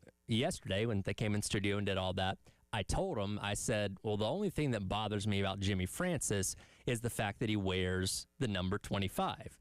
I'm a number stickler, Chris. Like, I'm very particular about certain things, and numbers are one of them. And when I see a quarterback with a number above 19, it bothers the heck out of me. But to his credit, I feel like Jimmy Francis answered that question as perfectly as he could, because Wes brought that up in the conversation, and he said, well, it's the quintessential quarterback number, because what's the value of a quarter? 25. And I'm like, dang it, you got me. So, Chris, I think I'll make one exception. I'll allow 25 because it's the quintessential quarterback number. Just for Jimmy Francis. Just for Jimmy Francis. You got me, man. I can't be mad at that answer. I cannot be mad at that answer. That was good. He got me. I don't know what else I can say about that. But again, good conversation there with Wes Mitchell and Jimmy Francis. And again, we're getting closer to the season starting, 72 days away from kickoff, and hopefully we'll have more of the football guys coming in, hopefully more of the transfers too, as we start to kind of continue to learn about this team and figure out what they're going to be before the season gets here. Obviously, like with anything with this football team, we're in wait and see mode, right? We have an idea of what we're hoping to see. We know what the capabilities of Sellers are. We know what the capabilities of Dylan Stewart are, and guys like that when they're playing at their absolute best. Nick Harbor, throw it in there as well. We just hope that they're able to maximize that this upcoming year, right? That's what it's all about, is that collection of talent that you have going out there and playing its best football that translates to you having success on the field this year. Jack and I have been going through and doing our opponent previews as we're getting closer to the start of the season. And, we've already talked about Alabama. We talked about Kentucky this morning, talked about Mississippi State. And as we get into the next couple of days, Florida's coming up, Tennessee, I've got Georgia, Oklahoma, A&M. Like, you've got such a tough slate in the back half of your schedule. And that's the case every single year. Like, it doesn't surprise me at all every year when they put up the graphic, and depending on whose metric you're looking at and all that kind of stuff of, all right, South Carolina's got the toughest schedule in the country, the 4th toughest schedule in the country, or whatever it may be, pretty much on a year-in, year-out basis, because, you're playing in the SEC. But they just always seem to have that tough stretch in there pretty much every single year, and this year is no different. Certainly when you look at the back half of the season, which again goes back to something that we've talked about a lot in terms of getting off on the right foot to start the year. When you talk about those first 6 games, again, Kent State and Towson, those are 2 teams that you shouldn't have a problem with. Those first 2 games of the year, that again, that's 2 wins already there. But Mississippi State, they're a team that took a big step forward from year 1 to year 2 with Jeff Levy. They got a lot of new guys in the transfer portal. They're kind of reestablishing their identity once again. So you don't have all the answers to the questions on them yet. Obviously, going to Alabama is always going to be a tough situation, even though maybe that isn't as daunting of a task as it was a couple of years ago. And Carolina's obviously played Alabama close the past couple of years and been so darn close to winning the past couple of games. Maybe they break through this year, but going on the road to Tuscaloosa is certainly going to be a challenge. And then, as Jack and I talked about earlier on this morning, we were previewing Kentucky. You don't know what to think. Like, they are just completely brand new in every facet. We got so used to Mark Stoops being at the helm there for basically a decade and a half. He was the longest tenured coach in the SEC prior to being fired at the end of last season. Now you bring in a guy in Will Stein, brand new head coach, first-time head coach coming over from Oregon, offensive-minded guy. They've got a ton of talent that's come in the transfer portal, new quarterback, new running back, offensive line's brand new, tons of talent at wide receiver. You just, we like to look at Kentucky as a team that, again, Carolina's owned the past 4 years in a row by beating them, going all the way back to 2022. But who's to say that that team's not the next Indiana, right, where they found the right head coach, right collection of talent, and they end up taking the world by storm. I venture to say I don't think that's going to happen, but we truly don't know, especially in the stage of college football where so much can flip from one season to the next in terms of roster turnover and all that kind of stuff. And again, you navigate that, Florida after that, before you go into your bye week, and that's 6 games. And again, if you can come out of there between 4-2 and 5-1, you feel pretty good, because then again, your wins are going to be harder to come by in the back half of the year with Oklahoma, A&M, Georgia, Clemson, Arkansas is in there as well. Another team that, again, who the heck knows what's going to happen with Silverfield taking over as head coach there. So, again, these are conversations we've continued to have throughout the entire offseason, and we'll have for at least the next 72 days, with it being 72 days until kickoff, as we try and understand what to expect out of this year. Again, if you can win a lot of games by a lot of points, hopefully we'll see a lot of Jimmy Francis this year getting some snaps at the end of games. That would be a good indicator that Carolina's having a good season. But hey, I think anybody would take 1-point wins over all those teams in a heartbeat right now, considering how close you came in so many of those games, a season ago. So obviously we'll see. It's going to be interesting to see how everything unfolds this upcoming year. Again, we're still a little over a month away from not fall camp. It's not going to be fall camp because it's going to be in August, but preseason camp getting started, as we'll figure out, the final couple position battles and those kind of things, finalize things like the offensive line, something else that Jack and I talked about a little bit earlier on this morning, and truly understanding what we're bringing to the table for this upcoming season, starting again in just 72 days. We'll get into the 72 days until kickoff trivia question coming up to start the next hour, as well as what Lamont Paris had to say yesterday when speaking to the media, as he addressed everything with the men's basketball team for his usual summer update, as we've now finalized the roster, going back to the past couple days. And there's a comment that is bothering a lot of people in the way that Lamont Paris maybe phrased something in particular. We'll talk about all that and more coming up in the next hour as we get into the Gamecock Central Takeover Hour, presented by Firehouse Subs, as your Thursday rolls along here in the game.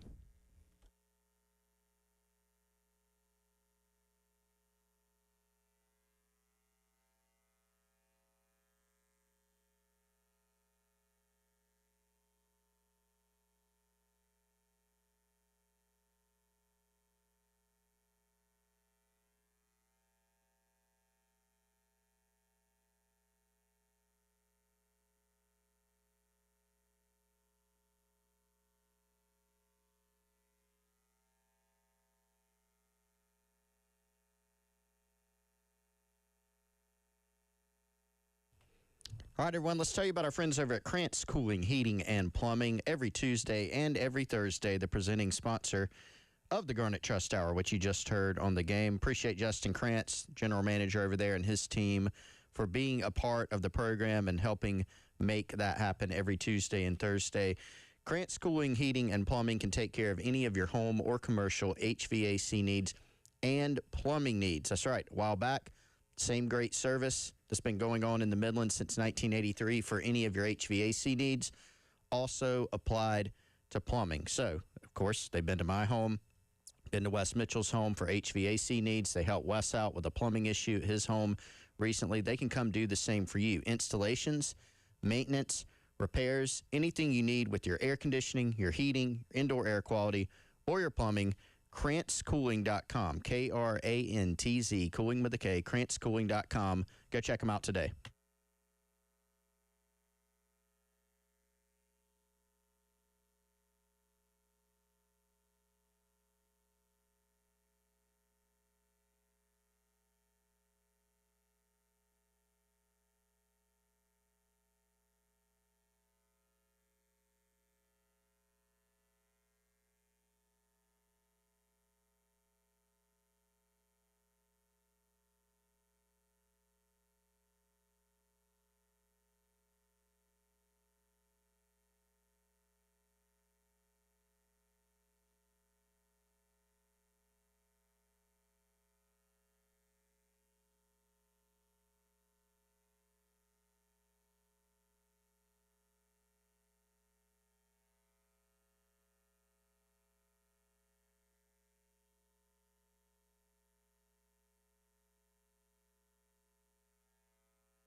All right, guys, welcome back into the game.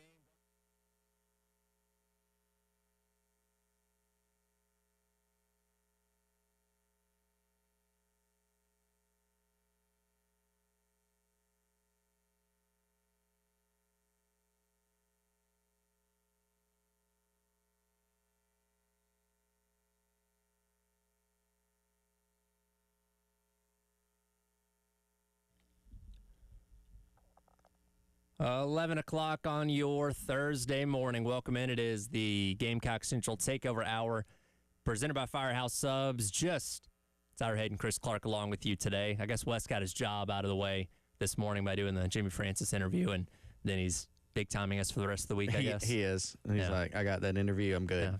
Yeah. In the can and done. I mean, Wes needs some time off, Tyler. Yeah, you know what? Well, we're in that time of the year where we're all trying to get our days in. I took last week off. Jack went up to Detroit for a couple days this week. because once we really get into late July, we're locked in, man. It's football from then until basically right before Christmas, and then got a few days off then, and then it's back to the beginning of the year. So we're trying to all enjoy our summer as much as we can while we have it. Yes, absolutely.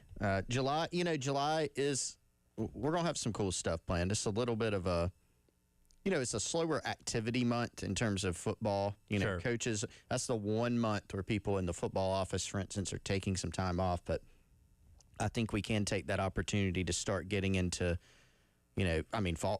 fall, quote unquote, fall preseason camp, we should call it, right around the corner in August. And so there's a lot to look forward to then. But yeah, gotta get a little time off here and there. I wouldn't recommend any of the coaches, by the way, posting pictures from their vacation spots.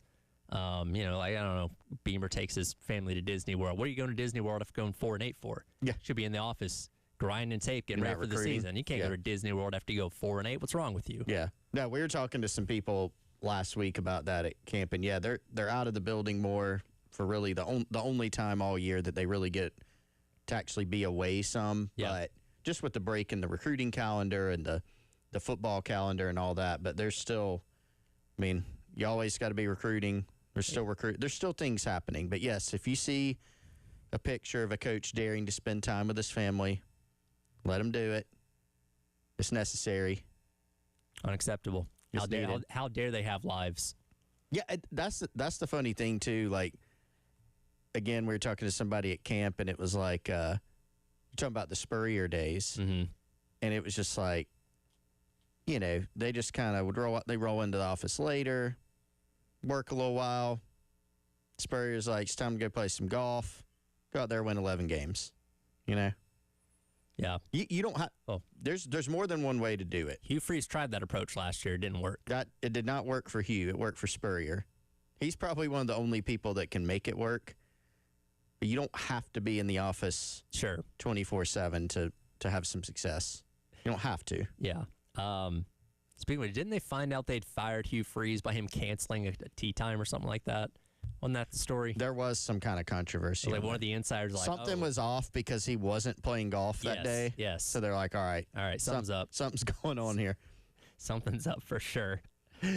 We got plenty of things to get into this hour. Again, we'll talk more about what Lamont Paris had to say yesterday addressing the media for his annual, kind of summertime press conference now that we know all of the guys that are going to be on the roster for this upcoming season. But as always, start things off with our countdown to kickoff trivia, 72 days away. I will tell you, this question pertains to Trey Jones, which was one of the submissions you guys gave me yesterday.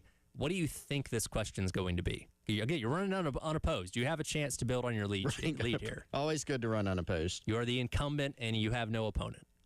Remember when that one politician back in the day ran unopposed, but he still lost to a dead guy? No. Hopefully when that did won't that happen? It was like, it was a while back. That sounds like the setup to a comedy movie. Yeah. No, I think that happened. There was I think Robin Williams did a bit about it. Hit us up on the Firehouse Subs text line if you remember that. Yes, please. But, let me know. Yeah. Somebody got beat by Weekend at Bernie's. Or we'll Google it. I have a suspicion of what it may be. Okay. Is it a Trey Jones catch? Is it an offensive play? It pertains to that. Okay. I was going to say, what game did Trey Jones have his only career catch in, or something of that nature? Okay, and that answer would be? Auburn. That is correct. That's not what the question is, but I will set that up with the clip, though. We got a fullback in, out of the offset eye. Makes the catch and touchdown!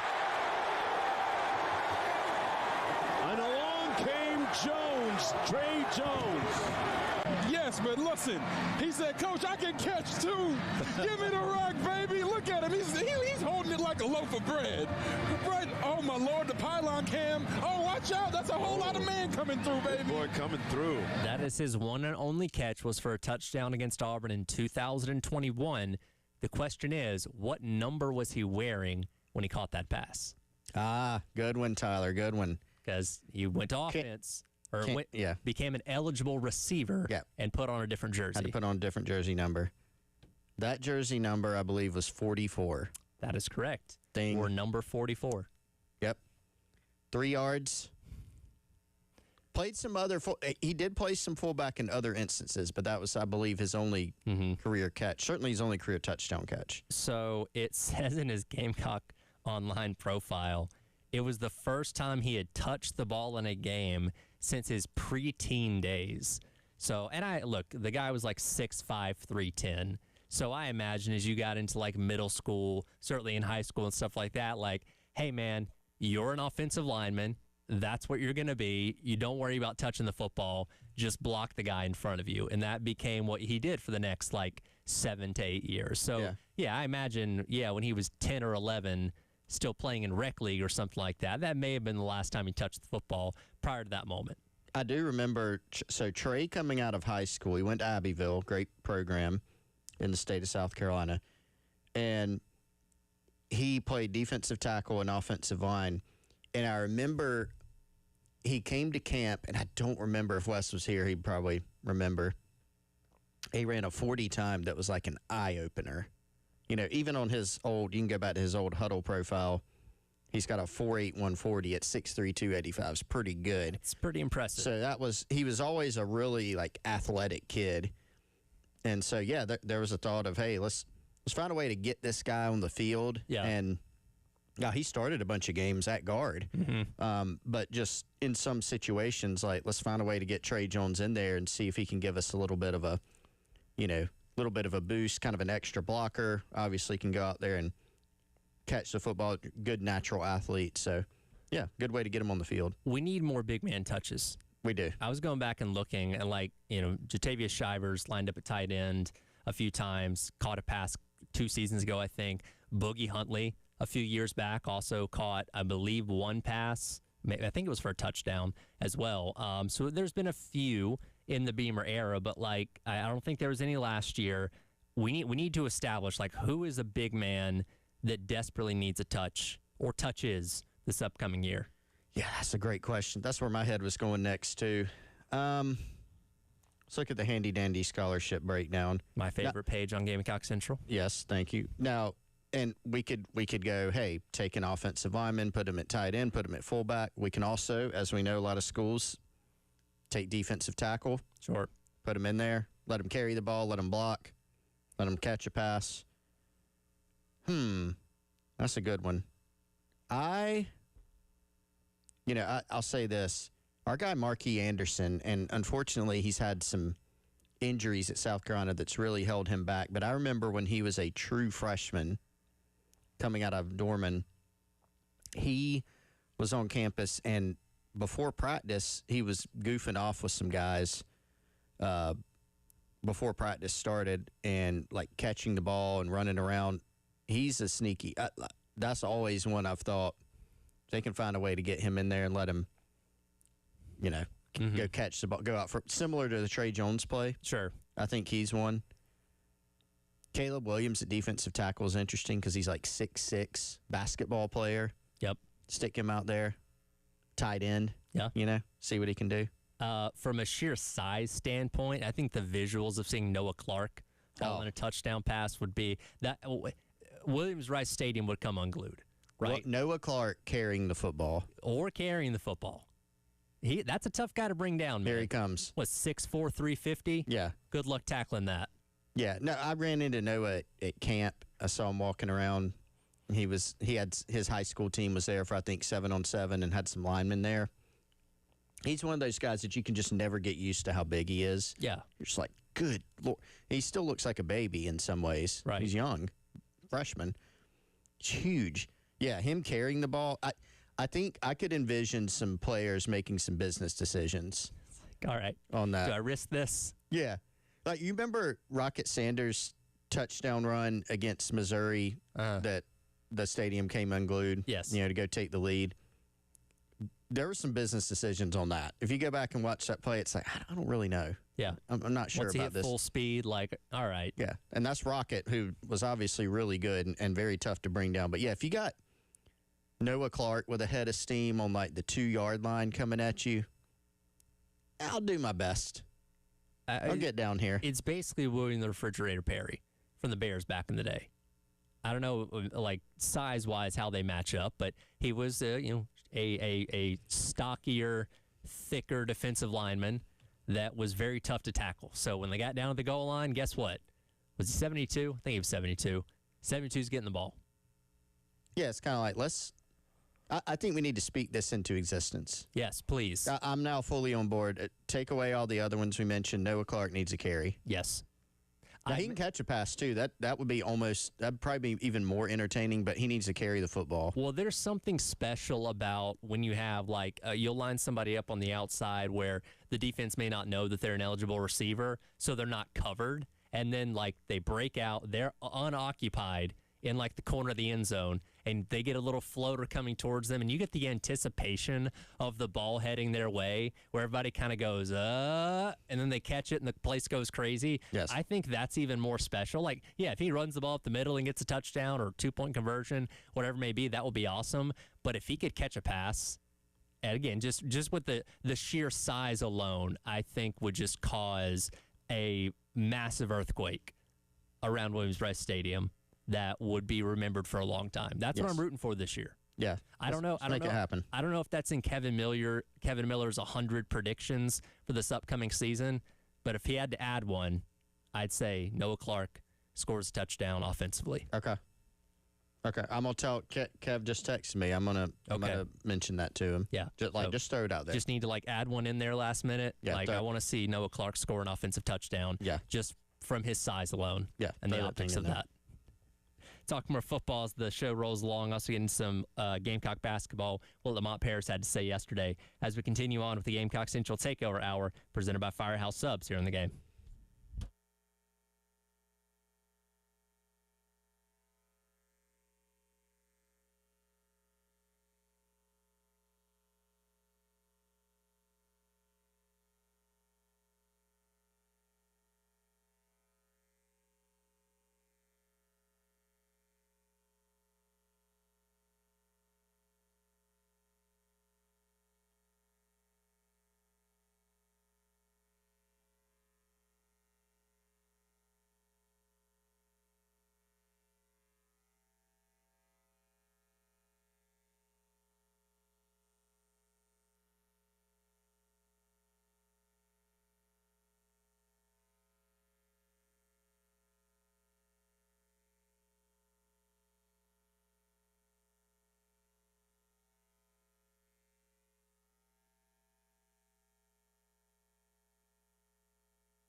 Welcome back in.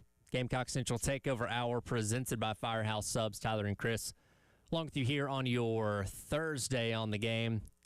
You know, Chris, coming off 4-8, it's not fun, but things could always be worse. There was a period of time where South Carolina football was on an 0-21 streak between the 1998 season and the 1999 season. Of course, 1999 famously going 0-11. And this week, I don't know if you've been keeping up with it, The Athletic has been writing a lot about the 1990s in reference to the World Cup. Of course, last time the World Cup was here was back in 1994. So they're really kind of going down a nostalgic path in a lot of ways. A lot of fun things there.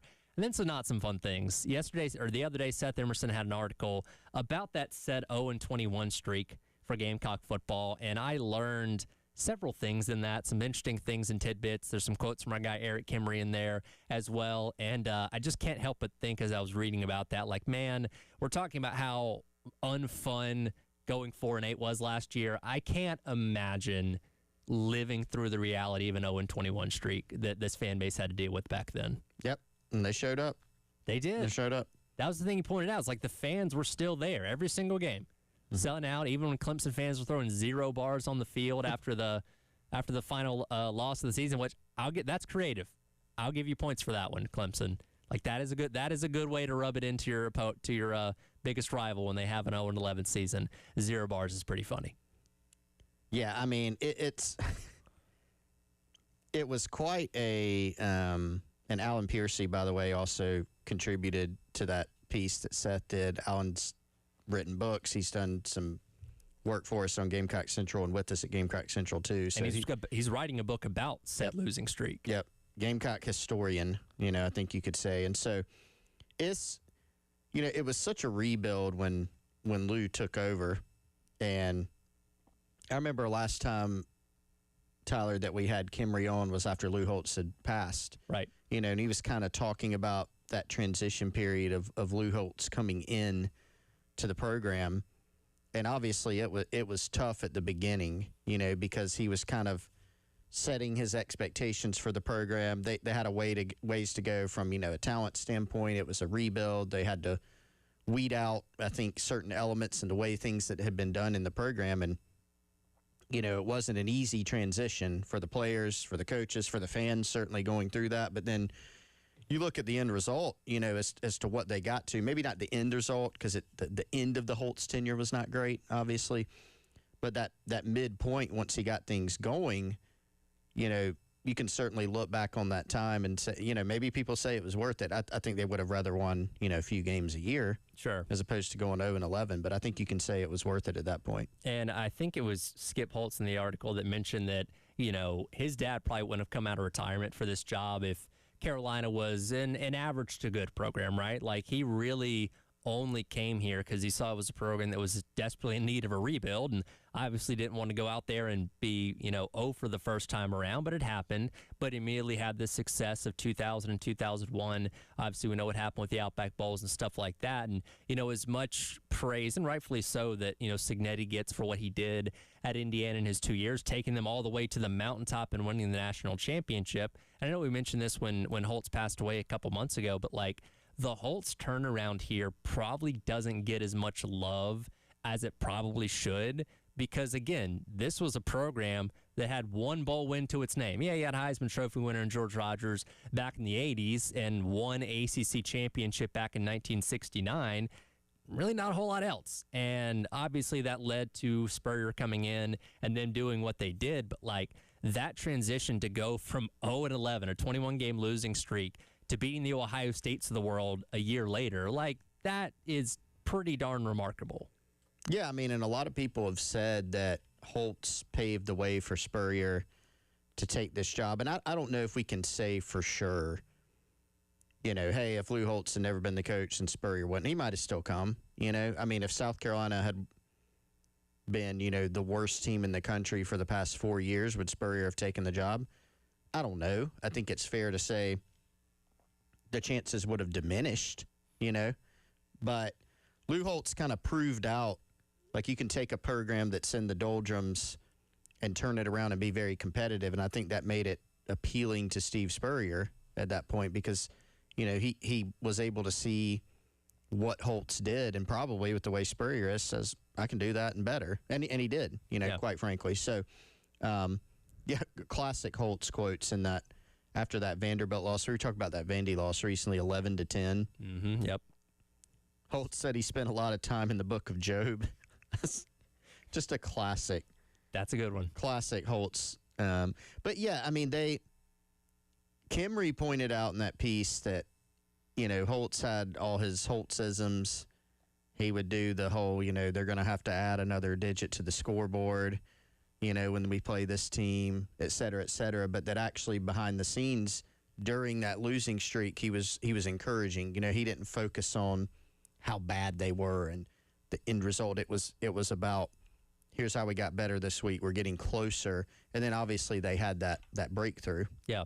Well, and in reading this again, I recommend checking it out on The Athletic by Seth Emerson. It came out the other day. There was so much attention brought to this program when Holtz came in just because of the profile of the coach that he was, won the national championship at Notre Dame and all that. So with that comes a lot more of a focus when you're struggling the way they were when things started out there with that 0-11 streak. And, as rough as things had been for South Carolina for many, many years, obviously, I don't think they'd been scrutinized quite as much because, again, the profile of their coach wasn't Lou Holtz necessarily. And reading some of the quotes from Holtz in there about kind of telling them to ignore the noise, right? Which, again, that was easier to do back then because all you had to do was, not turn on the TV or radio or not pick up a newspaper or whatever. Now it's a little bit harder because of social media and, instant access to information and all that kind of stuff. But that was also, something that he brought along with him was just the notoriety and attention that Carolina was going to get. And unfortunately, a lot of it was negative before it became positive. It was, yeah. I mean, and Alan Piercy pointed out in there, there was a lot of negative coverage. But I think, Lou Holtz, in some ways, was able to give a buffer against that.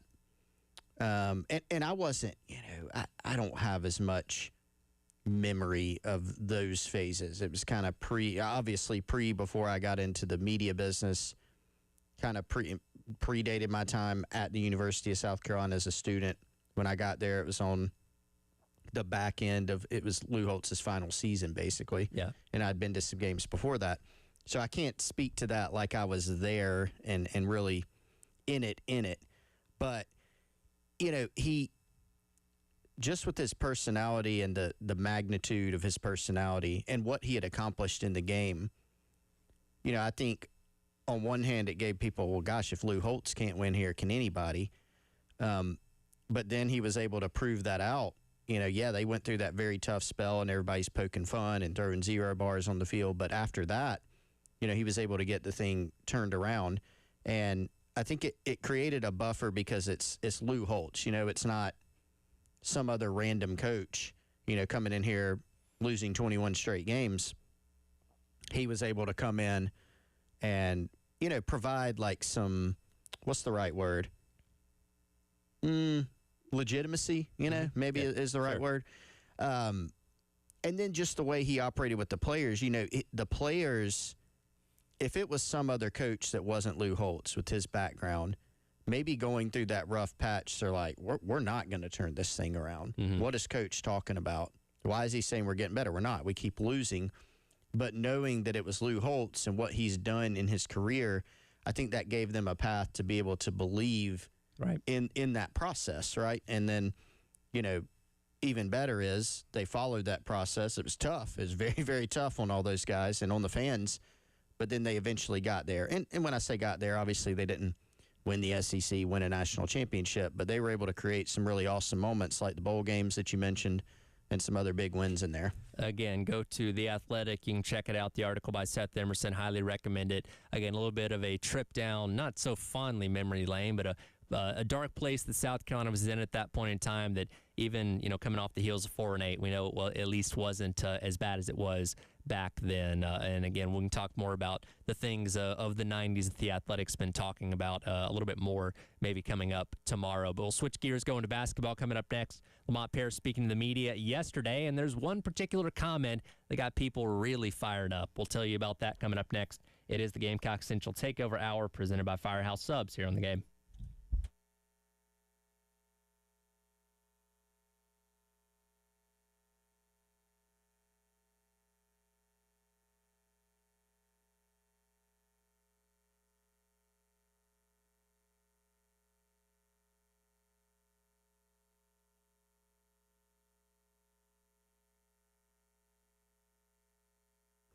Let's tell you about our friends over at Integrated Media. Michael, Nathan, and the entire team there do an amazing job. We've known them for a long time. They've helped out a variety of folks here at the station, including myself and Wes Mitchell. They've been to our home. They can come out to your home or your business and help you with any of your audio, visual, or tech needs. If you're a business owner here in the Midlands, check out their conference room solutions. You can very quickly, accurately, and reliably run all of your virtual and hybrid meetings. They make it super easy to initially set it up. They do it all for you. They source the equipment for you, make sure that you have no connection issues, no wasted time on your meetings, and it's super easy and reliable to use. And, of course, at your home, audio, video, TV installation, security and cameras, home theater, and smart homes, where you can control all of that stuff from the touch of a button on your phone or tablet, whether you're at home, in the next room, or away from home on vacation. IntegratedMediaInc.com, 803-948-8327.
All right, welcome back in. Gamecock Central Takeover Hour presented by Firehouse Subs. Tyler and Chris with you on your Thursday here on the game. Yesterday, Lamont Paris spoke to the media for about 45 minutes again. Into last week, I believe, is when we finalized all the players that were going to be on this roster for the upcoming 2026-2027 season. Obviously, a very, very critical season for Lamont Paris, coming off the heels of two very, very bad campaigns, particularly in SEC play. Spoke about a number of things. One of the first things he talked about was the roster that he built, and in his words, being the highest bidder for each of the players they brought in.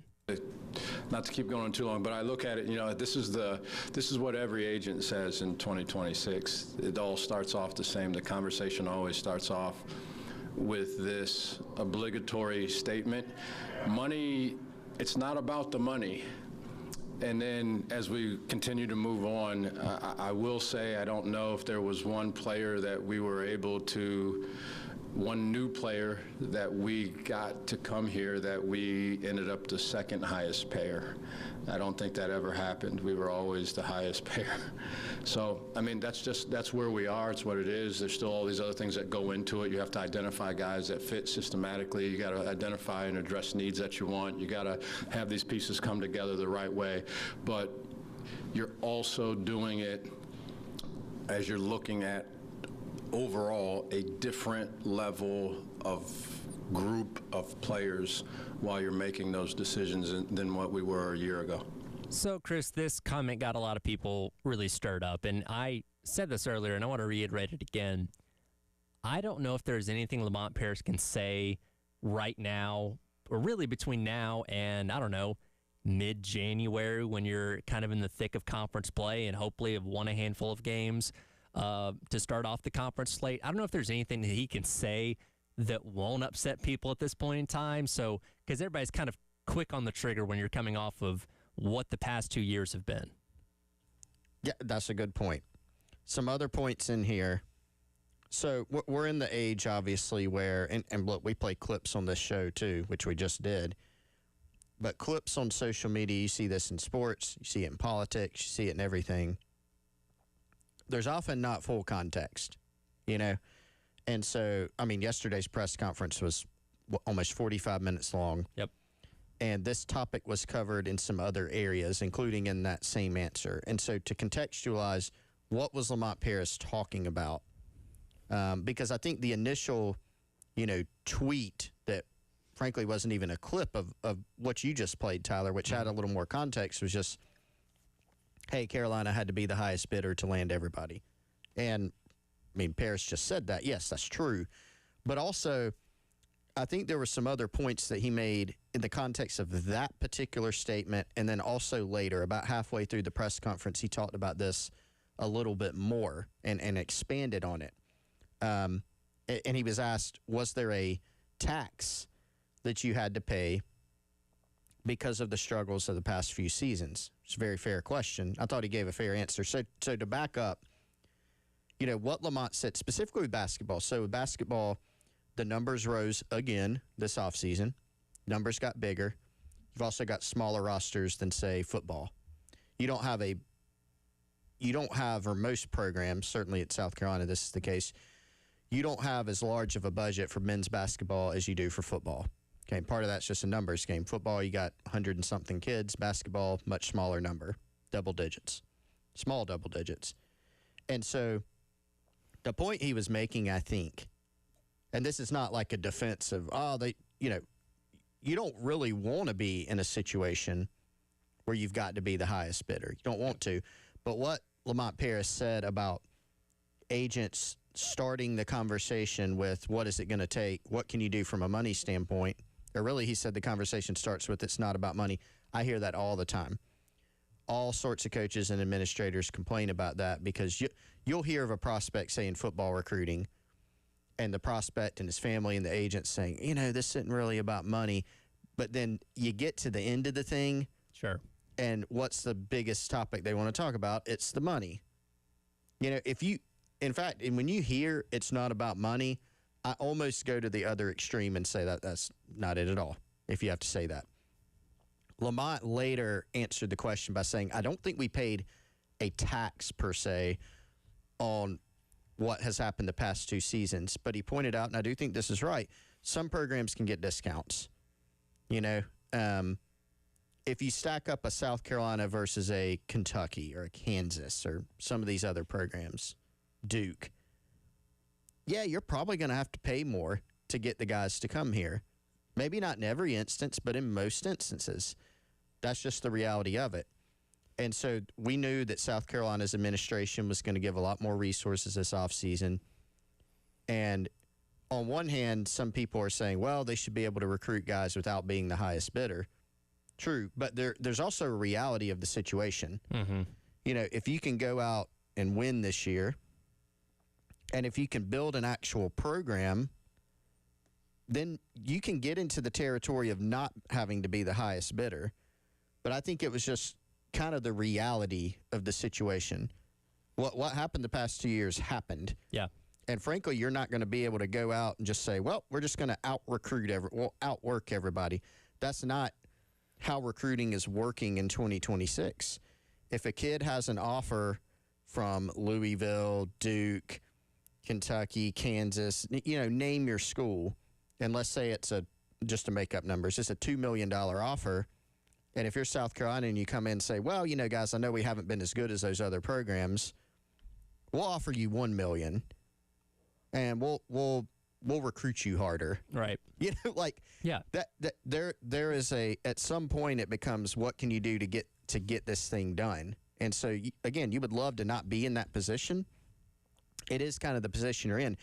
I saw some people on social kind of intimating that Lamont was like bragging about. I don't think he was bragging about it. I think he was speaking to the nature, the kind of dichotomy of having agents say it's not about money, but then when you land the kid, you end up being the highest bidder. Like that conflicts with each other. I also think he was saying this is where we are right now. In some instances, we do have to be the highest bidder. And I also think third, it was speaking to, hey, here's the investment that the administration has made in us, which, as we know, is very true. He talked about that later as well. Yeah, and this is also an area that I saw people go to. And again, everything that Paris says right now is kind of going to skew to the negative because, again, people aren't generally happy with where the basketball program is right now. A lot of people didn't even want him to be retained for another year. And again, he's got to go out there and prove that, Donati was right in making the decision for bringing him back. But I think also people look at this comment as saying, all right, well, we bid the highest for these guys that we got, which implies that they're only here because of that and not wanting to play for Lamont Paris, play in his system, that there's not an appeal to the coach. It's just the dollar amount that they were promised. Yeah, and you can absolutely get yourself in trouble because we talk about that with football all the time. You don't want to just buy a roster, ideally, right? Yeah. You don't because then, it can hamper your culture. It was, why are kids coming here? Now, I do think there can be a mix. There's football players on South Carolina's team that are really good players, buy into the culture, are great kids that in some instances had the highest NIL offer coming out of the portal, coming out of high school. There are examples of that. Just because you took the highest offer doesn't mean you don't love ball or that you don't want to play for the coach, Yeah. I mean, look at pro leagues. Sometimes guys take the highest offer. Doesn't mean they don't care. It means that they made a market decision. It can be a differentiator for you. And right now, South Carolina's differentiator is not on the court in terms of results or program history. How can you make a differentiator? Sometimes it is with the money, so there's a balance there. You would love to be able to say, hey, you're just signing up kids and you can get discounts and all that stuff. That's not where they are. That's just the reality of it. Yeah, no doubt.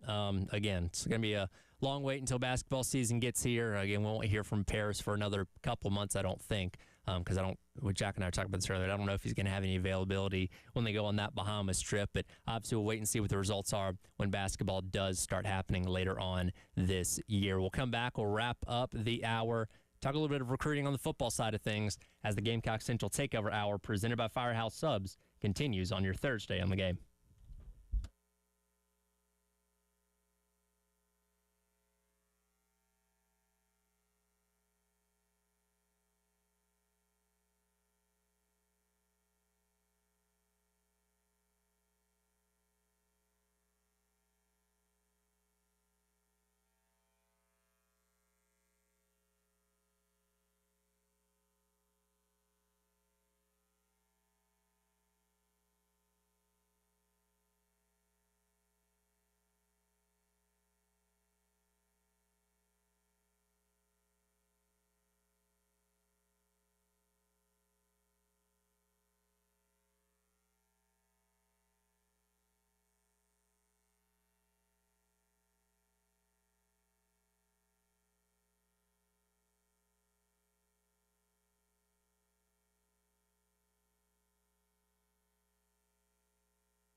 Welcome back in. Gamecock Central Takeover Hour presented by Firehouse Subs. Tyler Chris along with you here on your Thursday on the game. Of course, we talked at the beginning of the week that it was a busy weekend from a recruiting standpoint with several guys on campus. And as the week has rolled along, we've gotten a few more commitments for the 2027 class for South Carolina. Offensive lineman in James Ross, and then a notable one as well. And is it Ivion? Am I saying that correctly? That's what I thought. I've heard some people say Avion. Avion, so okay. We were debating that. I kind of go back and forth. Avion or Ivion Lewis, the 4-star wide receiver, they have flipped from Kentucky as well. Yeah, so let's start with James Ross. This one kind of came on pretty fast. So he's an in-state guy from Orangeburg and is now at Ridgeview High in Columbia. And 6'5", 290 pounds. With him being an in-state guy, Tyler, obviously the staff knew about him. Sure. This isn't a guy that he showed up to the O-line, D-line camp, and they're just saying, who's that kid? So obviously there was some homework done. There's some knowledge of him. But it was at the same time, he was not a guy that coming in that you thought there was this big buildup and, hey, if he performs well, he might get an offer. Maybe there was a little bit of that internally. But the staff was just very impressed with him after seeing him work out in camp. And I was there that day. I mean, we were there every day. But I had an opportunity to watch him throughout the workout and in one-on-ones. Interestingly, they looked at him at a few different positions. You know, during the one-on-ones, he played some left tackle, which he plays tackle in high school. But they also put him at center. And so one thing that I think we're learning about Randy Clements is he does have guys on the board that he feels like could play multiple positions. You know, some of the guys in South Carolina's class or some of the guys that they're recruiting, we've even heard from them directly, hey, what position South Carolina recruiting you at? And often the answer has been, hey, I might be a tackle, but maybe short term I'm a guard. Maybe they'll figure it out once I get there. Ross has the look of a guy who could potentially play several spots. They seem to like what they see at center. Obviously, if he can play center, most of the time he can play guard, but he also plays tackle in high school and has the size and ability to do that. So he moves well, plays with a little bit of a mean streak. He's got good film, and he seemed to check the boxes. You know, is he a guy that's going to come in and play, you know, as a true freshman, especially on the O-line? Maybe not. But as an in-state guy who you can bring in and develop in your system, I think it made a lot of sense. I think it was a resourceful take for South Carolina. Lewis, really interesting. We knew South Carolina wanted to take maybe a third receiver in this class. They have Javian Robinson committed. Excuse me. And then, of course, they have DJ Huggins committed. And then at one point, it looked like Amari Patterson may be the third guy. But as we know, South Carolina pulled back from that one later in the process. And they were able to very quickly pivot to Lewis. And, you know, even when he committed in May to Kentucky, we told people, hey, we're still tracking this guy. This might be a guy that South Carolina is possibly going to bring in for an official visit later. At one point, he had one booked to Columbia before he committed to Kentucky. And we knew it's somebody they would keep tabs on, keep in touch with. So they were able to very quickly pivot there once they made that decision on Patterson. And they also saw him in camp, again, very close to the time of the official visit. So he was in town with his high school team out of Richmond, Huguenot High, got a bunch of D1 guys there. Their quarterback's committed to Alabama. And they were able to kind of see him and reinforce, like, yeah, this is a guy we want to go after. So they kind of quietly got the visit on the books. Kentucky did find out, they knew before the visit and were trying to prevent it from happening. But South Carolina was able to make it happen.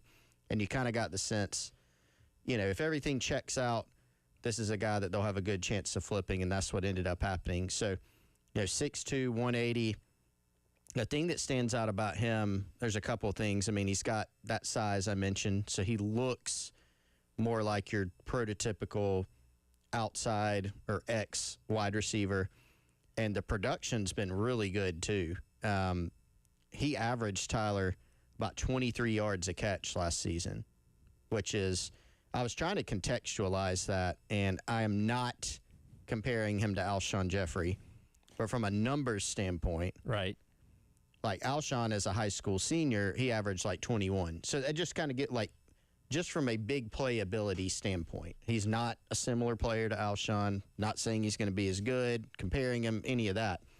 But at the high school level, this is a kid that makes big plays. He can track the ball downfield. He's got some yards after catch ability as well. So they seem really excited about this pickup. And again, Ivion Lewis, 4-star out of Virginia, would make him, as of right now, per On Threes ratings, at least the third highest player, or third highest valued player in this class so far, third blue chip player as well, along with John Archer and Braden Tyson. Yeah, and this is the type of guy I think fans are waiting on. That blue chip type of guy, the 4-star type of guy. And it's been, in some ways for South Carolina, it's been a frustrating summer because you've watched as a lot of the targets that you're in on have committed elsewhere. But there's an opportunity, I think, even this summer, in the month of July. There's some big-time guys making their decisions. At the end of June, beginning of July, you got Josh Dobson, you got Davion Jones, several others in that category. So can you land some of those guys to bolster the class? And as we've discussed, this season's so significant for South Carolina. You can go out and win some games and put some proof behind the idea that the administration's behind Shane Beamer. We told everybody Jeremiah Donati was on campus over the weekend. He's been involved in the Josh Dobson recruitment. They just, Shane Beamer made a bunch of changes to the staff. They're investing in NIL. They're investing in multi-year big contracts for assistants to bring those guys in and to be able to retain staff. But you need some proof on the field. And if you can do that, the thought is very much they've got some guys similar to Lewis that they've been able to keep in touch with and still have on the hook. And so obviously the rest of the summer is going to be big, but getting into the season, that's what a lot of these prospects and their families are going to be watching, just what are the results on the field. Yeah, for sure. But good news there in the recruiting front past couple days with those commitments coming in, adding to the 2027 class. Again, we're still a little over, 4 months away from early signing day. So, again, hopefully Carolina can hang on to these guys and their commitments. That'll do it for the Gamecock Central Takeover Hour presented by Firehouse Subs. Halftime show up next. Myself and Bill Gunner on your Thursday on the Game.